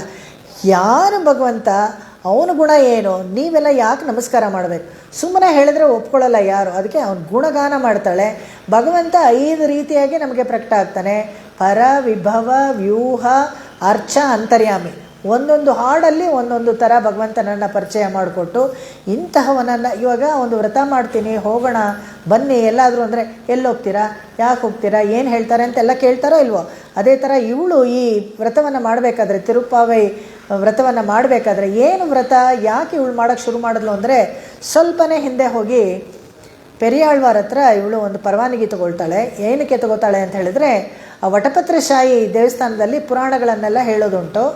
ಆಗ ಬಂದಾಗ ಒಬ್ಬರು ಭಾಗವತ ಪುರಾಣ ಹೇಳ್ತಾ ಇರ್ತಾರೆ. ಆ ಭಾಗವತ ಪುರಾಣದಲ್ಲಿ ಈ ಹೆಣ್ಣು ಮಗು 6 ವಯಸ್ಸಿದ್ದಾಗಲೇ ತನ್ನನ್ನು ತಾನು ಭಗವಂತನಿಗೆ ಸಮರ್ಪಣೆ ಮಾಡ್ಕೊಳ್ಬೇಕು, ಮದುವೆ ಆದರೆ ಭಗವಂತನನ್ನೇ ಮದುವೆ ಮಾಡ್ಕೊಳ್ಬೇಕು ಅಂತ ನಿಶ್ಚಯ ಮಾಡ್ಕೊಂಡ್ಬಿಟ್ಲು. ಆಗಿನ ಕಾಲಕ್ಕೆಲ್ಲ ಬೇಗ ಮದುವೆ ಮಾಡಬೇಕು ಅಂತ ಇತ್ತಲ್ಲ, ಆವಾಗ ಆಯಿತು ನೀನು ಯಾರಿಗೆ ಮದುವೆ ಮಾಡ್ಕೊಳ್ಬೇಕು ಅಂದರೆ, ನಾನು ಮದುವೆ ಮಾಡ್ಕೊಳ್ಳೋದ್ರೆ ದೇವ್ರನ್ನೇ ಮಾಡ್ಕೊಳ್ಳೋದು ಅಂತ. ಅಯ್ಯಯ್ಯೋ, ಇವಾಗ ಕಲಿಯುಗದಲ್ಲಿ ದೇವ್ರನ್ನ ಎಲ್ಲ ಹಾಗೆಲ್ಲ ಬರೋದಿಲ್ಲಮ್ಮ, ಮದುವೆ ಮಾಡ್ಕೊಳಕ್ಕಾಗಲ್ಲ, ಇರೋದೆಲ್ಲ ನಮಗೆ ಸಿಗೋದು ಅರ್ಚಾಮೂರ್ತಿನೇ ಹೇಗೆ ಮದುವೆ ಮಾಡ್ಕೊಳ್ತೀಯ ಅಂದರೆ, ನಾವು ಮಾಡ್ಕೊಳ್ತೀನಿ ಅಂತ ಹೇಳ್ತಾಳೆ. ಅಯ್ಯೋ, ಪೆರಿಯಾಳ್ವರೆಗೆ ದೊಡ್ಡ ತಲೆನೋವು ಬಂದ್ಬಿಡುತ್ತೆ. ಯಾಕೆಂತ ಹೇಳಿದ್ರೆ ಕನ್ಯೆಗಳನ್ನು ಕನ್ಯಾದಾನ ಅಂತ ಯಾಕೆ ಮಾಡ್ತಾರೆ ಅಂದರೆ, ಅವರು ದೊಡ್ಡವರಾಗ್ಬಿಟ್ರೆ ಅವರ ವೃಷಲೆ ಅಂತ ಆಗುತ್ತೆ. ಆ ವೃಷಲೆ ದಾನಕ್ಕೆ ಒಂದು ಪ್ರಾಯಶ್ಚಿತ ಮಂತ್ರ ಇದ್ದು ಹೇಳಿಬಿಟ್ಟು ದಾನ ಮಾಡಬೇಕು. ಅದಕ್ಕೆ ಕನ್ಯಾದಾನ ಅಂತ ಹೇಳ್ತಾರೆ. ಯಾಕೆ ಅಂತ ಹೇಳಿದ್ರೆ ಕನ್ಯೆಯನ್ನು ದಾನ ಮಾಡಬೇಕು. ಅವಳು ದೊಡ್ಡವಳಾಗ್ಬಿಟ್ಟು ಮದುವೆಗೆ ಒಪ್ಕೊಳ್ದೆ ಹೋದರೆ ಅವಳು ಎಲ್ಲಿ ದೊಡ್ಡವಳಾಗ್ಬಿಡ್ತಾಳೋ, ಆ ಪಾಪ ನನಗೆ ಬಂದು ಸೇರುತ್ತಲ್ಲ ಅಂತ ಅವ್ರಿಗೆ ಹೆದರಿಕೆ, ಆ ಗಾಬರಿ ಪೆರಿಯಾಳ್ವರೆಗೆ. ಇವಾಗೆಲ್ಲ ಇದನ್ನೆಲ್ಲ ಹೇಳಿದ್ರೆ ಒಂಥರ ಎಷ್ಟು ಔಟ್ಡೇಟೆಡ್ ಅಂತ ಅನಿಸುತ್ತೆ. ಅದು ಯಾಕೆ ಆ ಥರ ಇತ್ತು, ಆ ಕಾಲಕ್ಕೆ ಹಾಗಿತ್ತು. ಎಷ್ಟೊಂದು ವಿಷಯ ಸಾಮಾಜಿಕವಾಗಿ ನೋಡಿದ್ರೆ ಸಮಾಜ ಶುದ್ಧವಾಗಿ ಹೆಲ್ದಿ ಏನು ಹೇಳ್ತಾರೆ ಆರೋಗ್ಯವಾಗಿರಬೇಕಾದ್ರೆ ಆವಾಗ ಅವರೆಲ್ಲ ಫಾಲೋ ಮಾಡ್ತಾಯಿದ್ರಲ್ಲ, ಅದೆಲ್ಲ ಉತ್ತಮವಾದದ್ದೇ ಅಂತ ಅನಿಸುತ್ತೆ. ಸ್ವಲ್ಪನೇ ನಿಧಾನವಾಗಿ ಅದರ ಬಗ್ಗೆ ಯೋಚನೆ ಮಾಡಬೇಕು. ಅಸಮಂಜಸ ಅಂತ ಅನ್ನಿಸ್ಬೋದು, ಆದರೆ ನಿಧಾನವಾಗಿ ಯೋಚನೆ ಮಾಡಿದ್ರೆ ನಮಗೆ ಅರ್ಥ ಆಗುತ್ತೆ. ಹಾಗೆ ಆ ಕನ್ಯಾದಾನ ಮಾಡೋಕ್ಕಾಗಲ್ಲ ಅಂತ ಯೋಚನೆ ಬರುತ್ತೆ. ಇವರು ಭಾಗವತ ಪುರಾಣ ಹೇಳ್ತಾ ಇದ್ದಾಗ ಅಲ್ಲೊಂದು ವಿಷಯ ಬರುತ್ತೆ. ಬೃಂದಾವನದಲ್ಲಿ ಕ್ಷಾಮ ಬಂದ್ಬಿಟ್ಟಿತ್ತು, ಮಳೆನೇ ಇರಲಿಲ್ಲ. ಆ ಮಳೆ ಬರಬೇಕಾದ್ರೆ ಒಂದು ವ್ರತ ಮಾಡಿದ್ರೆ ಮಳೆ ಬರುತ್ತೆ ಅಂತ ಕಾತ್ಯಾಯಿನಿ ವ್ರತ ಅಂತ ಮಾಡ್ತಾರಂತೆ. ಭಾಗವತ ಪುರಾಣದಲ್ಲಿ ಬರುತ್ತೆ, ಅದನ್ನು ಹೇಳ್ತಾರೆ. ಆ ಕಾತ್ಯಾಯಿನಿ ವ್ರತಕ್ಕೆ ಏನಾದರೆ ಈ ಕನ್ಯೆ ಮಕ್ಕಳಿರ್ತಾರಲ್ಲ, ಮದುವೆ ಆಗದೆ ಇರೋ ಹುಡುಗಿರು, ಅವರೆಲ್ಲ ಬೆಳಗಿನ ಜಾವ ಎದ್ದು ಹೋಗಿ ನದಿ ಸ್ನಾನ, ಯಮುನೆಯಲ್ಲಿ ಸ್ನಾನ ಮಾಡಿ ಆ ವ್ರತವನ್ನು ದೇವರಿಗೆ ಹೋಗಿ ದೀಪ ಹಚ್ಚಿ ವ್ರತ ಮಾಡಬೇಕು. ಹಾಗೆ ಮಾಡಿದ್ರೆ ಮಳೆ, ಪರ್ಜನ್ಯ ದೇವರು ಒಳಿತಾನೆ ಅಂತ. ಇದನ್ನು ನೋಡಿದ್ಲು ಇವರು. ಅವ್ರ ಪರ್ಜನ್ಯ ದೇವತೆಯನ್ನು ಒಲಿಸ್ಕೊಳ್ಳೋಕ್ಕೆ ಆ ವ್ರತವನ್ನು ಮಾಡಿದ್ರಲ್ಲ, ನಾವು ಕೃಷ್ಣನನ್ನು ಒಲಿಸ್ಕೊಳ್ಳೋಕ್ಕೆ ಯಾಕೆ ಆ ಥರ ವ್ರತ ಮಾಡಬಾರ್ದು ಅಂತ ತಾನು ಒಂದು ಶುರು ಮಾಡಿ ಆ ನಿಟ್ಟಿನಲ್ಲೇ ನಾವು ತಂದೆಯನ್ನು ಕೇಳಿಕೊಂಡು ಈ ತಿರುಪಾವೈ 30 ಹಾಡನ್ನು ಈ ಮಾರ್ಗಳಿ ತಿಂಗಳಲ್ಲಿ ಒಂದೊಂದು ದಿವಸಕ್ಕೆ ಒಂದೊಂದು ಹಾಡು ಥರ ಮಾಡಿ ಎಲ್ಲರನ್ನೂ, ಆ 5 ಲಕ್ಷ ಕುಟುಂಬ ಇತ್ತು ಅಂತ ಹೇಳ್ತಾರೆ. ಆಯರ್ಪಾಡಿನಲ್ಲಿ 5 ಲಕ್ಷ ಕುಟುಂಬ, ಶ್ರೀವಿಲ್ಲಿಪುತ್ತೂರಿನಲ್ಲಿ 1 ಲಕ್ಷ ಕುಟುಂಬ ಆದರೂ ಇದ್ದಿರುತ್ತೆ ಬಿಡಿ ಆಗಿನ ಕಾಲಕ್ಕೆ.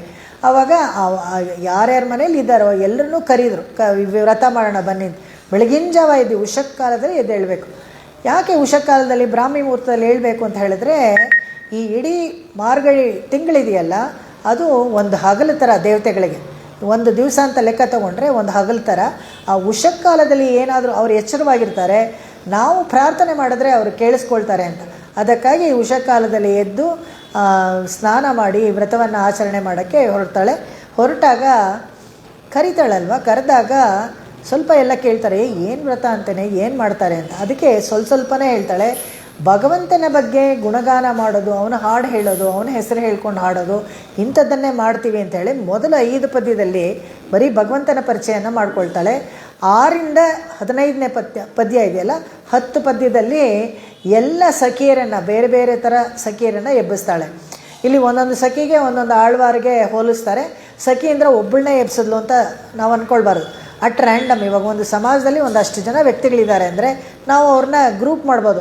ಇವ್ರು ತುಂಬ ಅತಿ ಆಸೆ ಇರೋರು ಕಣೆ, ಇವರು ಸ್ವಲ್ಪ ಆಸೆ ಇರೋರು, ಇವರು ಆಸೆನೇ ಇಲ್ಲದೆ ಇರೋರು, ವೈರಾಗ್ಯ ಇರೋರು ಅಂತ ಎಲ್ಲ ವಿಭಾಗ ಮಾಡ್ಬೋದಲ್ಲ. ಅದೇ ಥರ ಆ ಆಯರ್ಪಾಡಿನಲ್ಲಿದ್ದ ಹುಡುಗಿಯರನ್ನೆಲ್ಲ ವಿಭಾಗ ಮಾಡಿ ಒಂದೊಂದು ಗುಣ ಇರೋವಂಥ ಸಖಿಯರನ್ನು ಒಂದೊಂದು ದಿವಸ ಎಬ್ಬಿಸ್ತಾಳೆ. ಈ 10 ಜನನ ಎಬ್ಬಿಸಿದ ಮೇಲೆ ಆಮೇಲೆ 21ರಿಂದ 25ನೇ ಪಾಶ್ರಕ್ಕೆ ಬರ್ತೀವಲ್ಲ, ಆ 20 ಅದು ಬಂದಾಗ ಪುರುಷಕಾರೆಯಾಗಿದ್ದ ನೀಳೆಯನ್ನು ಮಧ್ಯೆಯಲ್ಲಿಟ್ಕೊಳ್ತಾರೆ.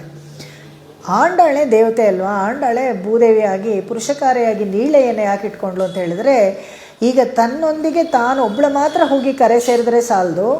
ನೀವು ಸಮಯ ಆಗೋದ್ರೆ ನನಗೆ ಹೇಳಬೇಕು, ಯಾಕಂದರೆ ಮಾತಾಡ್ತಾ ಇದ್ದರೆ ನನಗೆ ಗೊತ್ತಾಗೋದಿಲ್ಲ. ಸಮಯ ಆದರೆ ಏನೋ ಆರ್ತಿನೋ ಗಿರ್ತಿನೋ ಮಾಡಿ ಸಿಂಬಾಲಿಕ್ಕಾಗಿ ತೋರಿಸ್ಬಿಡಿ ನನಗೆ, ಆವಾಗ ನಾನು ನಿಲ್ಲಿಸ್ಕೊಳ್ತೀನಿ. ಹೀಗೆ ತನ್ನ ಒಬ್ಬಳಿಗೆ ಮಾತ್ರ ಸಿಕ್ಕಿದ್ರೆ ಸಾಲದು ಮೋಕ್ಷ, ತಾನೊಬ್ಬಳು ಮಾತ್ರ ಭಗವಂತನ ಹತ್ರ ಹೋಗಿ ಸೇರಿದ್ರೆ ಸಾಲದು, ಎಲ್ಲರೂ ಹೋಗಬೇಕು ಅನ್ನೋದಕ್ಕೋಸ್ಕರ ಏನು ಮಾಡ್ತಾಳೆ, ಈಗಾಗಲೇ ಭಗವಂತನನ್ನು ಅನುಭವಿಸ್ತಾ ಇರೋರು ಅವರನ್ನೇ ತನ್ನ ಪಕ್ಕದಲ್ಲಿ ಜೊತೆಗಿಟ್ಕೊಂಡು ಪುರುಷಕಾರಿಯಾಗಿ ಇಟ್ಕೊಂಡು ಹೋದರೆ ಕೆಲಸ ಸಾಧನೆ ತುಂಬ ಸುಲಭ ಅಂತ ಅವಳು ಅಂದ್ಕೊಂಡು ನೀಳೆಯನ್ನು ಪುರುಷಕಾರಿಯಾಗಿ ಎಬ್ಬಿಸ್ತಾಳೆ. ಆ ನೀಳೆ ಮತ್ತು ಆ ಭಗವಂತನ ಜೊತೆ ಒಡ ಹುಟ್ಟಿದವರು, ಅವರ ತಂದೆ ತಾಯಿ ಯಶೋಧ, ನಂದಗೋಪ, ಇವರನ್ನೆಲ್ಲ ಆ 21ರಿಂದ 25ನೇ ಹಾಡುವರೆಗೂ ಅವ್ರ ಜೊತೆ ಒಡನಾಟ, ಅವರನ್ನೆಲ್ಲ ಎಬ್ಬಿಸಿ ಅವರನ್ನು ತನ್ನ ಪಕ್ಕಕ್ಕೆ ಕರ್ಕೊಳ್ತಾಳೆ. ಇದಕ್ಕೆ ಸಂಘಬಲ ಅಂತ ಹೇಳ್ತಾರೆ ನೋಡಿ. ಈ ಟೀಮ್ ಸ್ಪಿರಿಟ್ ಅಂತ ಎಲ್ಲ ಇವಾಗೆಲ್ಲ ಹೇಳ್ತಾರಲ್ಲ, ಆ ಥರದ್ದು ಅದು ಬೇಕು ನಮಗೆ. ಯಾಕೆ ಅಂತ ಹೇಳಿದ್ರೆ, ಭಕ್ತಿ ಭಾವನೆಯನ್ನು ನಾವು ಹೇಳಬೇಕಾದ್ರೆ ಒಬ್ಬರೇ ಹೇಳ್ಕೊಂಡ್ರೆ ಗೊತ್ತಾಗಲ್ಲ. ಒಬ್ಬರೇ ಮನಸ್ಸಲ್ಲಿ ಏನಿದೆ ಅನ್ನೋದು ದೇವ್ರಿಗೆ ಬಿಟ್ಟರೆ ಬೇರೆ ಯಾರಿಗೂ ಗೊತ್ತಾಗಲ್ಲ. ಈ ಗುಂಪಲ್ಲಿ ನಾವು ಇಷ್ಟೊಂದು ಜನ ಹೋದರೆ ಖಂಡಿತವಾಗ್ಲೂ ಯಾರಿಗಾದರೂ ಒಬ್ಬರಿಗೆ ಆರ್ಜವವಾಗಿ ನಿಜವಾದ ಭಕ್ತಿ ಇದ್ದೇ ಇರತ್ತೆ. ಆ ನಿಜವಾದ ಭಕ್ತಿ ಇರೋ ಒಬ್ಬರಿಗೋಸ್ಕರ ಭಗವಂತ ಬರ್ತಾನೆ. ಅವನು ಬಂದಾಗ ಒಬ್ಬರನ್ನೇ ನೋಡೋಕ್ಕಾಗಲ್ಲ, ಎಲ್ಲರನ್ನೂ ನೋಡಿರ್ತಾನೆ, ಎಲ್ಲರಿಗೂ ಅವನ ಕಟಾಕ್ಷ ಬೀಳತ್ತೆ. ಇದೇನೇ ಇರೋದು. ಯಾಕೆ ಗುಂಪಾಗಿ ಪಾರಾಯಣ ಮಾಡಬೇಕು, ಯಾಕೆ ಗುಂಪಲ್ಲಿ ಸೇರಿಕೊಂಡು ಒಟ್ಟಿಗೆ ಇರಬೇಕು, ಇದೆಲ್ಲ ಏನು ಕಾರಣ ಅಂದರೆ ಹೀಗೇನೆ. ಅವರಲ್ಲಿ ಯಾರೋ ಒಬ್ರಿಗೆ ಆರ್ಜವಾದ ಭಕ್ತಿ ಇದ್ದರೆ, ಅಯ್ಯೋ ನೋಡು ಇವಳು, ಅವ್ರು ಬಾಕಿಯವರೆಲ್ಲ ಕೆಟ್ಟವರು ನಿಗ್ರಹ ಮಾಡಬೇಕು ಅಂತ ಇದ್ದರೆ ಕೂಡ ಪಾಪ ಇವರೊಬ್ರಿಗೋಸ್ಕರ ಬರಲೇಬೇಕು ಅಂತ ಬರ್ತಾನಂತೆ. ಅದಕ್ಕೋಸ್ಕರನೇ ಕೂಡಿ ಇರಂದು ಕುಳಿರ್ಂದೇಲೋರೆಂಬಾವಾಯ್. ಯಾಕೆ ಹಾಗೆ ಹೋದ್ಲು, ಎಲ್ಲರೂ ಯಾಕೆ ಸಂಘ ಕಟ್ಕೊಳ್ಬೇಕು ಅಂತ ಹೇಳಿದ್ರೆ ಇದೇ ಕಾರಣ. ಒಟ್ಟಿಗೆ ಹೋಗೋಣ ಬನ್ನಿ, ಒಟ್ಟಿಗೆ ಅವನು ಗುಣಗಾನ ಏನಾದರೂ ನಾನು ಒಂದು ಗುಣವನ್ನು ಮರ್ತೋಗ್ಬಿಟ್ಟಿದ್ರೆ ನೀವು ಯಾರಾದರೂ ತೆಕ್ಕೊಟ್ರೆ, ಓ ಇದು ಒಂದಿದೆ ಲಿಸ್ಟಲ್ಲಿ ಸೇರಿಸ್ಕೊಳ್ಬೋದು. ಇದೇನೆ, ಇನ್ನೇನಿಲ್ಲ. ಪ್ರಯೋಜನ ಏನಪ್ಪ ಅಂತ ಹೇಳಿದ್ರೆ ಇದೇನೆ.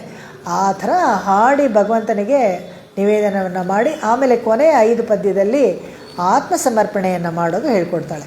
ಆ ಕೊನೆ 3 ಪದ್ಯದಲ್ಲಿ ಆತ್ಮಸಮರ್ಪಣೆ, ಅದೆರಡು ಫಲಶ್ರುತಿ ಅಂತ ಇಟ್ಕೊಳ್ಳೋಣ. ಕೊನೆ 2 ಮಾತ್ರನೋ ಅಲ್ಲಿವರೆಗೂ ಆಂಡಾಳೆಲ್ಲ ಹೇಳಿದ್ದು, ಅದೆರಡು ಫಲಶ್ರುತಿ ಅಂತ ಇಟ್ಕೊಳ್ಳೋಣ. ಹಾಗೆ ಪರೈಬೇಕು, ಅದು ಬೇಕು, ಇದು ಬೇಕು, ವಾದ್ಯ ಬೇಕು, ಒಡವೆ ಬೇಕು ಅಂತೆಲ್ಲ ಕೇಳಿದ್ಲಲ್ಲ, ಇದು ಯಾವುದು ಆರ್ತಿನೇ ಬಂದ್ಬಿಡ್ತು ನೋಡಿ. ನಾನು ಹೇಳಿದ್ನಲ್ಲ, ಅವರು ಪಾಪ ಹೇಳಿದ್ರೆ ಕಾಯ್ತಾಯಿದ್ರು. ಹಾಗಾಗಿ ಯಾಕೆಂದರೆ ಸಮಯ ಅನ್ನೋದು ತುಂಬ ಎಲ್ಲರಿಗೂ ಬೆಂಗಳೂರಲ್ಲಿ ತುಂಬ ಮುಖ್ಯವಾದದ್ದು.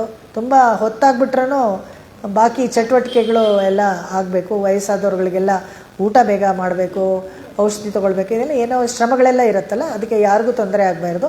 ನನಗೆ ನಿಗದಿಯಾಗ ಏನು ಕೊಟ್ಟಿರ್ತಾರೋ ಆ ಸಮಯದಲ್ಲಿ ಆದಷ್ಟು ಎಲ್ಲವನ್ನು ನಾನು ಮುಗಿಸ್ಬೇಕು ಅಂತ ನೋಡ್ತೀನಿ. ಇಲ್ಲಿ ಇನ್ನೊಂದೇ ಒಂದು ಒಳ್ಳೆ ವಿಚಾರ ನನಗೂ ಈ ವರ್ಷವೇ ಗೊತ್ತಾಯಿತು. ಅದನ್ನು ನಿಮ್ಮ ಹತ್ರ ಎಲ್ಲ ಹಂಚ್ಕೊಳ್ಳೋಕ್ಕೆ ನಾನು ಇಷ್ಟಪಡ್ತೀನಿ. ಯಾಕೆ ಅಂತ ಹೇಳಿದ್ರೆ, ನನ್ನ ಸ್ನೇಹಿತರು ಅಂದರೆ ಇದೇ ಥರ ಆತ್ಮಬಂಧು ಆಗಿರೋರೊಬ್ಬರಿಗೆ ವ್ಯಾಖ್ಯಾನ ಮಾಡೋಕ್ಕೆ ಒಂದು ಸಬ್ಜೆಕ್ಟ್ ಕೊಟ್ಟಿದ್ರು. ಯಾಕೆಂದರೆ ಗೋದೋಪಮ ಅಷ್ಟಕಂ ಅಂತ, ಗೋದೋಪಮ ಅಷ್ಟಕಂ. ಈ ಅಷ್ಟಕಂ ಅಂತ ಹೇಳಿದ ತಕ್ಷಣ ಯಾರೂ ಹೆಸರೇ ಕೇಳಿರಲ್ಲ, ಏನು ಜಾಸ್ತಿ ಏನೋ ನೋಡಿಲ್ಲದೆ ಇರೋವಂಥದ್ದು, ಕೇಳಿಲ್ಲದೆ ಇರೋವಂಥದ್ದು. ಎಲ್ಲಿತ್ತು ಇತ್ತು ನೋಡಿದ್ರೆ ಇದನ್ನು ತುಂಬ ಶ್ರೀವಲ್ಲಿಪುತ್ತೂರಿನಲ್ಲಿ ಹೇಳ್ತಾ ಇದ್ರಂತೆ ಅಂತ. ಸರಿ, ಶ್ರೀವಲ್ಲಿಪುತ್ತೂರಿನಲ್ಲಿ ಯಾರು ಹೇಳ್ತಾಯಿದ್ರು ಅಂತ ಯಾರಿಗೂ ಗೊತ್ತಿಲ್ಲ. ಈ ಪದ್ಯನೂ ಗೊತ್ತಿಲ್ಲ, ಏನೂ ಗೊತ್ತಿಲ್ಲ. ಸರಿ, ಯಾರೋ ಒಬ್ಬರು ಪರಿಚಯ ಇದ್ರಂತೆ. ಅವ್ರು ಶ್ರೀವಲ್ಲಿಪುತ್ತೂರಿಗೆ ಫೋನ್ ಮಾಡಿದ್ರೆ ಈ ಪೂರ್ತಿ ಅಷ್ಟಕವನ್ನು ಪಟ ಅಂತ ಹೇಳಿದ್ರಂತೆ. ತುಂಬ ಸಂತೋಷ ಆಗೋಯ್ತು ಅವ್ರಿಗೆ. ಅಯ್ಯೋ, ನಿಮಗೆ ಹೇಗೆ ಗೊತ್ತು ಅಂತ ಹೇಳಿದ್ರೆ, ನಮಗೆ ಹೇಗೆ ಗೊತ್ತು ಅಂತ ನಮ್ಮನ್ನು ಕೇಳ್ತೀರಾ? ಇದು ನಮ್ಮ ವಂಶಜರದು ಈ ಹಾಡು. ನಾವೆಲ್ಲ ಪೆರಿಯಾಳ್ವಾರ್ ವಂಶಜವರು, ಅವ್ರದ್ದು ಈ ಹಾಡು. ಇದನ್ನು ನಾವೇನೇ ಕಟ್ಟಿ ನಾವು ದಿನ ತಿರುಮಂಜನ ಮಾಡಬೇಕಾದ್ರೆ ಆಂಡಾಳಿಗೆ ಆ ಕಟ್ಟಿಯಂ ಅಂತ ಹೇಳ್ತಾರೆ. ಆ ಕಟ್ಟಿಯಂ ಜೊತೆಗೆ ಇದನ್ನೆಲ್ಲ ನಾವು ಹೇಳ್ತಾ ಇದ್ವಿ ಅಂತ ಹೇಳಿಬಿಟ್ಟು ಅವರು ಆ ಅಷ್ಟಕವನ್ನು ಹೇಳ್ಕೊಡ್ತಾರಂತೆ ಹೀಗೆ ಅಂತ. ಸರಿ, ಅದಾಯಿತು. ನಾವು ಯಾರಿಗೂ ಹೇಳ್ಕೊಟ್ಟೇ ಇಲ್ವಲ್ಲ, ನಮ್ಮ ವಂಶದವ್ರನ್ನ ಬಿಟ್ಟರೆ ಬೇರೆ ಯಾರಿಗೂ ಹೇಳ್ಕೊಟ್ಟೇ ಇಲ್ವಲ್ಲ, ನಿಮಗೆ ಹೇಗೆ ಗೊತ್ತಾಯ್ತು ಇದು ಅಂತ ಕೇಳ್ತಾರಂತೆ. ಆಶ್ಚರ್ಯವಾದ ಸಂಗತಿ ನೋಡಿ. ಒಂದು ಒಳ್ಳೆಯ ವಿಷಯ ಎಲ್ಲರಿಗೂ ಬಂದು ಸೇರಬೇಕು ಅಂದರೆ ಭಗವಂತನ ಸಂಕಲ್ಪ, ಪ್ರೇರಣೆ ಹೇಗಿರುತ್ತೆ ಅಂತ ಹೇಳೋಕ್ಕಾಗೋದಿಲ್ಲ. ಆವಾಗ ಅವ್ರಿಗೆ ಗೊತ್ತಿಲ್ಲ, ಇಲ್ಲಿ ಗೊತ್ತಿಲ್ಲ ನನಗೆ, ಒಟ್ಟಿನಲ್ಲಿ ನೀವು ಪದ್ಯ ಯಾರಿಗೂ ಹೇಳ್ಕೊಟ್ಟಿಲ್ಲ ಅಂದ್ರಲ್ಲ, ಪ್ರಪತ್ತಿ.com ಇದೆ ಅಂದ್ರಂತೆ. ಓಹೋ, ಹೀಗೋ ಸಂಗತಿ. ಪ್ರಪತ್ತಿ.com ಅನ್ನೋದು ಎಲ್ಲ ಶ್ರೀ ವೈಷ್ಣವ ಗ್ರಂಥಗಳನ್ನು ತುಂಬ ದೊಡ್ಡ ಉಪಕಾರ, ಎಲ್ಲವನ್ನು ಮಾಡಿ ಹಾಕಿದ್ದಾರೆ, ಚೆನ್ನಾಗಿ ಇಂಡೆಕ್ಸ್ ಮಾಡಿದ್ದಾರೆ. ಯಾವಾಗ ಬೇಕಾದರೂ ನಾವು ಸುಮ್ಮನೆ ಆ ಮೊಬೈಲಲ್ಲಿ ತೆಗೆದು ನೋಡಿಕೊಂಡ್ರೆ ಎಲ್ಲವೂ ನಮಗೆ ಸಿಗುತ್ತೆ. ಹಾಗಾದರೆ ಅವ್ರಿಗೆ ಹೇಗೆ ಸಿಕ್ತು ಅಂತ ಹೇಳಿದಾಗ ಅವ್ರು ಹೇಳಿದ್ರು, ಓಹೋ, ಬಹುಶಃ ಹೀಗಿರಬೇಕು. ಬೃಂದಾವನದಲ್ಲಿ ರಂಗಜಿ ಮಂದಿರ ಅಂತ ಒಂದಿದೆ. ಎಷ್ಟು ಜನ ಬೃಂದಾವನಕ್ಕೆ ಹೋಗಿರ್ತೀರೋ ನೀವೆಲ್ಲ ನೋಡಿರ್ಬೋದು. ದೊಡ್ಡ ದೇವಸ್ಥಾನ ಅದು. ಆಗಿನ ಕಾಲಕ್ಕೆ ಸರ್ಫೋಜಿ ವಂಶದವರವರೆಲ್ಲನೂ ಅಲ್ಲಿ ರಾಜ್ಯಭಾರ ಮಾಡ್ತಾಯಿದ್ದರು. ತಂಜಾವೂರು ಸರ್ಫೋಜಿಗಳಿದಾರಲ್ಲ ಅವರೆಲ್ಲ ದೊಡ್ಡ ಒಂದು ದೇವಸ್ಥಾನ ಕಟ್ಟಿಸ್ಬೇಕು ಆಂಡಾಳ್ ರಂಗಮನ್ನಾರ್ಗೆ ಅಂತ ಹೇಳಿದಾಗ ಆ ವಿಗ್ರಹಗಳನ್ನು ತಂದು ಇಲ್ಲಿ ಶ್ರೀವಲ್ಲಿಪುತ್ತೂರಿನಲ್ಲಿ 1 ಮಂಡಲ ಕಾಲ ಪೂಜೆ ಮಾಡಿದ್ರಂತೆ. ಆ 1 ಮಂಡಲ ಕಾಲ ಪೂಜೆ ಮಾಡಿದಾಗ ಈ ಗೋದೋಮ ಅಷ್ಟಕ ಇದೆಯಲ್ಲ, ಗೋದೋಪಮೋ ಅಷ್ಟಕ, ಅದನ್ನು ಹೇಳ್ತಾ ಇದ್ರಂತೆ. ಆ ಹೇಳಿ 48 ದಿವಸಕ್ಕೆ ಅದು ಕಲ್ತ್ಕೊಂಡು ಅವರು ರಂಗಜಿ ಮಂದಿರನಲ್ಲಿ ಅವರು ಕೂಡ ಅಷ್ಟೇ ಕಟ್ಟಿಯಂ ಜೊತೆ ನಾವು ಇದನ್ನು ಹೇಳೋಣ, ತುಂಬ ಚೆನ್ನಾಗಿದೆ ಅಂತ. ಅದನ್ನು 1-2 ಮಾತ್ರ ಸಾಲುಗಳನ್ನು ನಾನು ಹೇಳಿ ತೋರಿಸ್ತೀನಿ. ಎಷ್ಟು ಚೆನ್ನಾಗಿದೆ ಅದರ ಅರ್ಥ ಅಂತ ಹೇಳಿದ್ರೆ ಅಷ್ಟು ಚೆನ್ನಾಗಿದೆ. ಅದನ್ನು ತೊಗೊಂಡು ಹೋಗಿ ಅಲ್ಲಿ ಹೇಳಿದ್ರಂತೆ. ಬಹುಶಃ ಇವರು ಸುಂದರ ಕಡಾಂಬಿ ಅವರು ಯಾವಾಗಲಾದರೂ ಅಲ್ಲಿ ರಂಗಜಿ ಮಂದಿರ್ಗೆ ಹೋದಾಗ ಅದನ್ನು ರೆಕಾರ್ಡ್ ಮಾಡಿಕೊಂಡು ಪ್ರಪತ್ತಿನಲ್ಲಿ ಹಾಕಿರ್ಬೋದು ಅಂತ ಆಮೇಲೆ ಹೇಳಿದ್ರಂತೆ. ತುಂಬ ತುಂಬ ಒಳ್ಳೆ ಪದ್ಯ. ಆಂಡಾಳ ಬಗ್ಗೆ ನಿಜವಾಗ್ಲೂ ನಮಗೆ ಒಂದು ಅರ್ಥ ಆಗಬೇಕು ಅಂತ ಹೇಳಿದ್ರೆ ಅದನ್ನು ನಾವು ನೋಡೋಣ. ಹೇಗೆ ಅಂದರೆ, ಸನ್ಮಾನ್ಯ ಸಾಬ್ಜ ಪ್ರಣವಾಂ ಸಾರ ಸಾರ ವಿವೇಕಿನಿ ಸದ್ಗತಿಂ ಶುದ್ಧ ರೂಪಾಂ ತ್ವಾಂ ಗೋದೇ ಹಂಸೀಂ ಪ್ರಚಕ್ಷತೆ. ಮೊದಲನೇದು ಕೊನೆಯದು ಮಾತ್ರ ಓದ್ತೀನಿ, ಯಾಕಂದರೆ ಇದು ಬರೀ ಅಷ್ಟಕಕ್ಕೇ ವ್ಯಾಖ್ಯಾನ ಮಾಡಿದ್ರೆ 1.5 ಗಂಟೆ ಕಾಲ ಹೇಳ್ಬೋದು. ಅಷ್ಟು ಮೀನಿಂಗ್ ಇದೆ. ಗೋದೆ ಬಗ್ಗೆ ಹೇಳಿರೋದು ಪರಿಚಯ, ಅಷ್ಟೊಂದು ಮೀನಿಂಗ್ ಇದೆ. ಇಲ್ಲಿ ಸಾರ ಸಾರ ವಿವೇಕಿನಿ ಅಂತ ಹೇಳಿದ್ರು. 6 ವರ್ಷದ ಮಗು, ನಾವು ಈ ಭೂಮಿನಲ್ಲಿರೋರಿಗೆಲ್ಲ ಏನು ಹೇಳಬೇಕು, ಏನು ಕೇಳಿಸ್ಕೊಳ್ದೆ ಹಾಗೆ ಅಕಸ್ಮಾತ್ ಅವ್ರ ಆಯುಸ್ ಮುಗಿದೋಗ್ಬಿಡಬಾರ್ದು ಅಂತ ಯೋಚನೆ ಮಾಡಿ ಸಾರ ಅಸಾರ ಇದು ಯಾವುದಾದ್ರೂ ಒಂದು ಎಲ್ಲ ವಿಷಯಕ್ಕೂ ಇದಿರುತ್ತೆ. ಯಾವುದು ಗ್ರಹಿಸಬೇಕು, ಯಾವುದು ಗ್ರಹಿಸಬಾರ್ದು ಅನ್ನೋದು. ಆ ಸಾರ ಅಸಾರ ವಿವೇಕಿನಿ ನೋಡಿದ್ಲಂತೆ. ಈ ಭೂಮಿ ಮೇಲೆ ಇರೋರೆಲ್ಲ ಯಾವಾಗಲೂ ನೋಡಿದ್ರು ಬ್ಯುಸಿ. ಇವಾಗಂತೂ ತುಂಬ ಬ್ಯುಸಿ. ಯಾರೋ IT ಬಂದಮೇಲೆ ಊಟ ಮಾಡೋಕ್ಕೆ ಟೈಮ್ ಇಲ್ಲ, ತಿಂಡಿ ಮಾಡೋಕ್ಕೆ ಟೈಮ್ ಇಲ್ಲ, ಎಲ್ಲ ಮಾತ್ರೆಗಳು ತಿನ್ಕೊಂಡೇ ಕಾಲ ಕಳೀತಾರೆ. ಬ್ರೇಕ್ಫಾಸ್ಟ್ಗೊಂದು ಮಾತ್ರೆ, ಊಟಕ್ಕೊಂದು ಮಾತ್ರೆ, ಆ ಥರ. ಹಾಗಿರಬೇಕಾದ್ರೆ ಅವ್ರಿಗೂ ಒಂದು ಸ್ವಲ್ಪ ಬೇಕಲ್ಲ, ಬರೀ ಓದೋದೇ ಅಥವಾ ಬರೀ ಸಂಪಾದಿಸೋದೇ ಆಗಬಾರ್ದು. ಆತ್ಮಕ್ಕೆ ಒಂದು ಉಜ್ಜೀವನ ಆಗಬೇಕು ಅಂದರೆ ಆ ಸಾರವನ್ನು ಸೂಕ್ಷ್ಮವಾಗಿ ಸಂಕ್ಷಿಪ್ತವಾಗಿ ಕೇಳಿಸ್ಕೊಳ್ಳೋ ಅವಧಿಯಲ್ಲಿ ಹೇಳಿಬಿಡ್ಬೇಕು. ಆ ಥರ ವಿವೇಕವನ್ನು ಮಾಡಿ ಉಪಯೋಗಿಸಿ 30 ಹಾಡುಗಳಲ್ಲಿ ಉಪನಿಷತ್ ಸಾರವನ್ನೆಲ್ಲ ತುಂಬಿಟ್ಲು. ಅನೇಕ ಉಪನಿಷತ್ಸ್ ಇದೆ. ಆ ಉಪನಿಷತ್ತುಗಳೆಲ್ಲ ಯಾವಾಗ ಓದೋದು? ಬರೀ ತ್ರೈವರ್ಣಿಕರು ಮಾತ್ರನೇ ಓದೋಕ್ಕಾಗೋದು. ಬಾಕಿಯವರಿಗೆಲ್ಲ ಆ ಸಾರ ಎಲ್ಲ ಹೇಗೆ ಸಿಗಬೇಕು? ತನ್ನ ಪದ್ಯಗಳಲ್ಲಿ ಅಡಗಿಸಿಟ್ಲು. ಅದನ್ನೆಲ್ಲ ಒಂದೊಂದು ಪದ್ಯವನ್ನು ಓದಬೇಕಾದ್ರೆ ನಾವು ಅದನ್ನು ನೋಡೋಣ. ಅದಕ್ಕೆ ಸದ್ಗತಿಂ ಶುದ್ಧ ರೂಪಂ, ಎಲ್ಲರಿಗೂ ಒಳ್ಳೆ ಗತಿ ಸಿಗಬೇಕಾದ್ರೆ ಸುಲಭವಾದ ಮಾರ್ಗವನ್ನು ಅವಳು ತೋರಿಸ್ಕೊಡ್ತಾಳೆ. ಹಂಸೀಮ್ ಅಂತ ಒಂದು ಪದ ಉಪಯೋಗಿಸಿದ್ರು. ಈ ಪರಮಹಂಸ ಅಂತ ಹೇಳ್ತೀವಲ್ಲ, ಕ್ಷೀರ, ಹಂಸ ಕ್ಷೀರ ನ್ಯಾಯ ಅಂತ, ಒಳ್ಳೆಯದನ್ನು ಗ್ರಹಿಸೋದು, ಕೆಟ್ಟದ್ದನ್ನು ಬಿಟ್ಬಿಡೋದು.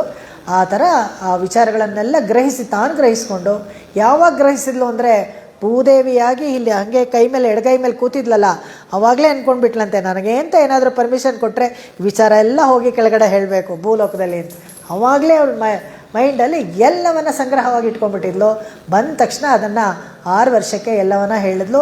ಹೇಳೋಕ್ಕೆ ಕಾರಣ ಹೇಗೆ, ಎಲ್ಲಿಂದ ತೊಗೊಂಡ್ಲು ಅಂತ ಹೇಳಿದರೆ, ಸಾಕ್ಷಾತ್ ಪೆರಿಯಾಳ್ವಾರ್ ಅವ್ರ ಹತ್ರ ರಾಮಾಯಣ, ಮಹಾಭಾರತ, ಭಾಗವತ ಇವನ್ನೆಲ್ಲ ಹೇಳಿ ಊಟ ಮಾಡಿಸ್ತಾ ಇದ್ರಂತೆ. ಅವ್ರು ಸಾಕು ತಂದೆ ಅದನ್ನೆಲ್ಲ ಹೇಳಿ ಮಕ್ಕಳಿಗೆ.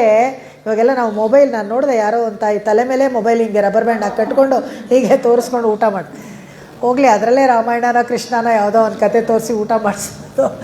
ಆಗಿನ ಕಾಲಕ್ಕೆ ಈ ಥರ ಉಣ ಬಿಡಿಸ್ತಾಯಿದ್ರು. ಒಳ್ಳೆ ವಿಷಯಗಳನ್ನು ಹೇಳಿ ಮಕ್ಕಳನ್ನು ಸಾಕೋದು ಅಂತ. ಇನ್ನೊಂದು ಕೊನೆಯದು ಒಂದು ಸಾಲು ಇದನ್ನು ಹೇಳಿಬಿಟ್ಟು ಇವತ್ತಿನ ಅವತಾರಕ್ಕೆ ಮುಗಿಸ್ಕೊಳ್ತೀನಿ. ನಾಳೆಯಿಂದ ಪಾಶ್ರಕ್ಕೆ ಬಂದು ಪಾಶ್ರಗಳನ್ನು ಮುಗಿಸ್ಕೊಳ್ಳೋಣ. ಲೋಕೆ ದೃಷ್ಟಂತ ಕರ್ಮೇ ದೃಶಮಿಹ ಸಕಲೈಃ ಸ್ವಪ್ರಜಾರೋಗ ಶಾಂತ್ಯೈಃ ಮಾತಾ ಪೀತ್ವಾ ಕಷಾಯಂ ತನಮಧುಂ ನಿಜ ಕನ್ಯದಾನೇನ ಪಾತಿ. ಹಳೆ ಕಾಲದಲ್ಲೆಲ್ಲ ಕೈಮದ್ದು ಮಾಡ್ತಾಯಿದ್ರಲ್ಲ, ಆಯುರ್ವೇದ ಮಾಡ್ತಾಯಿದ್ರು. ಸಣ್ಣ ಮಗು ಇರಬೇಕಾದ್ರೆ ಆ ಮಗುಗೆ ಖಾರವಾದ ಕಷಾಯವನ್ನೆಲ್ಲ ಕುಡಿಸ್ಬಿಡ್ತಾ ಇರಲಿಲ್ಲ. ಆ ಮಗುಗೇನಾದರೂ ಜಡ್ಡಾದರೆ, ಜ್ವರನೋ ಗಿರನೋ ಅಥವಾ ನೆಗಡಿನೋ ಆದರೆ ಅವಾಗೇನು ಮಾಡಿದ್ರು, ಅಮ್ಮನಿಗೆ ಬೈತಾಯಿದ್ರು, ಏನು ತಿಂದೆ, ತಣ್ಣೀರು ಮುಟ್ಬಿಟ್ಟಿಯಾ, ಏನು ಮಾಡಿದೆ ಅಂತ ಅಮ್ಮನೇ ಕೇಳೋರು. ಆವಾಗ ಏನು ಮಾಡೋರಂತೆ, ಆ ಕಷಾಯದಲ್ಲಿ ಮಗುಗೆ ಏನು ಔಷಧಿ ಬರಬೇಕೋ ಆ ಖಾರವಾದ ಕಷಾಯವನ್ನು ತಾಯಿಗೆ ಕೊಡೋರಂತೆ. ಆ ತಾಯಿಗೆ ಕೊಟ್ಟರೆ ಅದು ಸ್ತನ್ಯಪಾನದಲ್ಲಿ ಆ ಔಷಧಿ ಹೋಗಿ ಮಗುಗೆ ವಾಸಿ ಆಗುತ್ತೆ ಅಂತ. ಅದೇನೇ ಆಂಡಾಳು ಮಾಡಿದ ಕೆಲಸ. ತಾನು ಖಾರವಾದ ಕಷ್ಟವಾದ ಕಷಾಯವನ್ನು ಕುಡಿದು ಸ್ತನ್ಯಪಾನ ಮಾಡಿಸಿ ನಮಗೆಲ್ಲಾನು ಮೋಕ್ಷಕ್ಕೆ ಸುಲಭವಾದ ಮಾರ್ಗವನ್ನು ನಮಗೆ ತೋರಿಸ್ತಾ ಇದ್ಲು. ಈ ಥರ ಒಂದು ಸುಂದರವಾದ ಅಷ್ಟಕ ಇದು. ಇದರಲ್ಲಿ ಗೋದೆಯ ಬಗ್ಗೆ ತುಂಬ ವಿಚಾರಗಳನ್ನು ಹೇಳ್ತಾಯಿದ್ರು. ಇವತ್ತು ಒಂದು ಕೆಲಸ ಮಾಡೋಣ, ಹೇಗಿದ್ದರೂ ಮಾರ್ಗಳಿ ಮಾಸ ಶುರು ಆಗಿರೋದ್ರಿಂದ ಇವತ್ತಿನ ಪಾಶ್ರವನ್ನು ಹೇಳಿಬಿಡೋಣ. ಈ ನೀಳಾತುಂಗದ್ದು ಅದು ನಾಳೆ ಸ್ವಲ್ಪ ಹೇಳಿಬಿಟ್ಟು ಮುಗಿಸ್ಕೊಳ್ಳೋಣ. ಅದು ಸೂಕ್ಷ್ಮವಾಗಿ ಆ ತನಿಯನಿಗೂ ಒಂಚೂರು ಅರ್ಥ ಹೇಳ್ತೇನೆ. ಯಾಕೆಂದರೆ ತನಿಯನ್ನು ನೀಳಾತುಂಗ ಸ್ತನಗಿರಿ ತಟಿ ಇದೆಯಲ್ಲ, ಪರಾಶರ ಭಟ್ರು ಅದು ಬರೆದಿದ್ದ ಬ್ಯಾಕ್ಗ್ರೌಂಡ್ ಏನು ಹೇಳ್ತೀವಿ, ಹಿನ್ನೆಲೆ. ಆ ಹಿನ್ನೆಲೆಯನ್ನು ನಾವು ನೋಡಬೇಕು. ಯಾಕೆ ಅಂತ ಹೇಳಿದ್ರೆ, ಒಂದು ಗ್ರಂಥವನ್ನು ರಚನೆ ಮಾಡಬೇಕಾದ್ರೆ, ಒಂದು ಪದ್ಯವನ್ನು ರಚನೆ ಮಾಡಬೇಕಾದ್ರೆ ಹಿನ್ನೆಲೆ ಏನಪ್ಪ ಇರುತ್ತೆ ಅಂದರೆ, ತುಂಬ ದುಃಖವಾಗಿದ್ದರಂತೆ ಪರಾಶರ ಭಟ್ರು. ಯಾವಾಗಲೂ ಸಂಭಾಷಣೆಯನ್ನು ಮಾಡೋರು, ದೇವ್ರ ಜೊತೆಗೆ ಡೈರೆಕ್ಟಾಗಿ ಸಂಭಾಷಣೆ ಮಾಡೋರು, ಪ್ರತ್ಯಕ್ಷವಾಗಿ ದೇವರನ್ನು ನೋಡಲಿಲ್ಲ ಅಂತ. ನೋಡಿ, ಆಗಿನ ಕಾಲಕ್ಕೆ ಎಷ್ಟು ಚೆನ್ನಾಗಿ ಭಕ್ತಿಯಾಗಿದ್ದು ಭಗವಂತನ ಹತ್ರ ನಿಕಟವಾಗಿ ಸಂಬಂಧ ಇಟ್ಕೊಂಡವರು ಕೂಡ ಸುಲಭವಾಗಿ ಏನು ಪ್ರತ್ಯಕ್ಷ ಆಗ್ಬಿಡೋದಿಲ್ಲ. ಬ್ರಹ್ಮ ಮತ್ತು ಭೂದೇವಿ ಇಬ್ಬರು ಕ್ಷೀರಾಬ್ದಿಯಲ್ಲಿ ನಿಂತ್ಕೊಂಡು ಅಷ್ಟು ಕಾಲ ಪ್ರಾರ್ಥನೆ ಮಾಡಿದ್ದಕ್ಕೆ ಭೂದೇವಿಗೆ ಆಶ್ವಾಸನೆ ಕೊಟ್ಟನಂತೆ, ಆಯಿತು ನೀನು ಹೋಗಿ ಈ ಥರ ಅವತಾರ ಮಾಡಿ ಎಲ್ರಿಗೂ ಹೇಳ್ಬಿಟ್ಟು ಬ್ರಹ್ಮನಿಗೆ ಏನು ಹೇಳಲಿಲ್ವಂತೆ. ಅಷ್ಟೇ. ಆ ಒಂದು ಹೂಂಕಾರ ಭಗವಂತನ ಹತ್ರ ಕೇಳೋಕ್ಕೆ ಯುಗ ಅಂತ ಕ್ಷೀರಾಬ್ದಿ ತೀರದಲ್ಲಿ ಮಂಡಿ ಇಟ್ಕೊಂಡು ಚತುರ್ಮುಖ ಬ್ರಹ್ಮ ಕೂಡ ಕಷ್ಟಪಡಬೇಕು. ಹಾಗಿರಬೇಕಾದ್ರೆ ನಮ್ಮ ಮಾತುಗಳನ್ನು, ನಮ್ಮ ನಿವೇದನೆಗಳನ್ನು ಭಗವಂತ ಸುಲಭವಾಗಿ ಕೇಳಿಸ್ಕೊಳ್ಬೇಕು ಅಂತ ಯಾರು ನಮಗೆ ಸಹಾಯ ಮಾಡಿದ್ರು ಅಂತ ಹೇಳಿದ್ರೆ ಆಂಡಾಳು. ಈ ವಿಷಯಕ್ಕೆ ನಾವು ಬಂದಾಗ ಅವತಾರಿಕೆಲೇ ಇದೆಲ್ಲನೂ ಬರುತ್ತೆ, ಇನ್ನೂ ಬೇಕಾದಷ್ಟಿದೆ.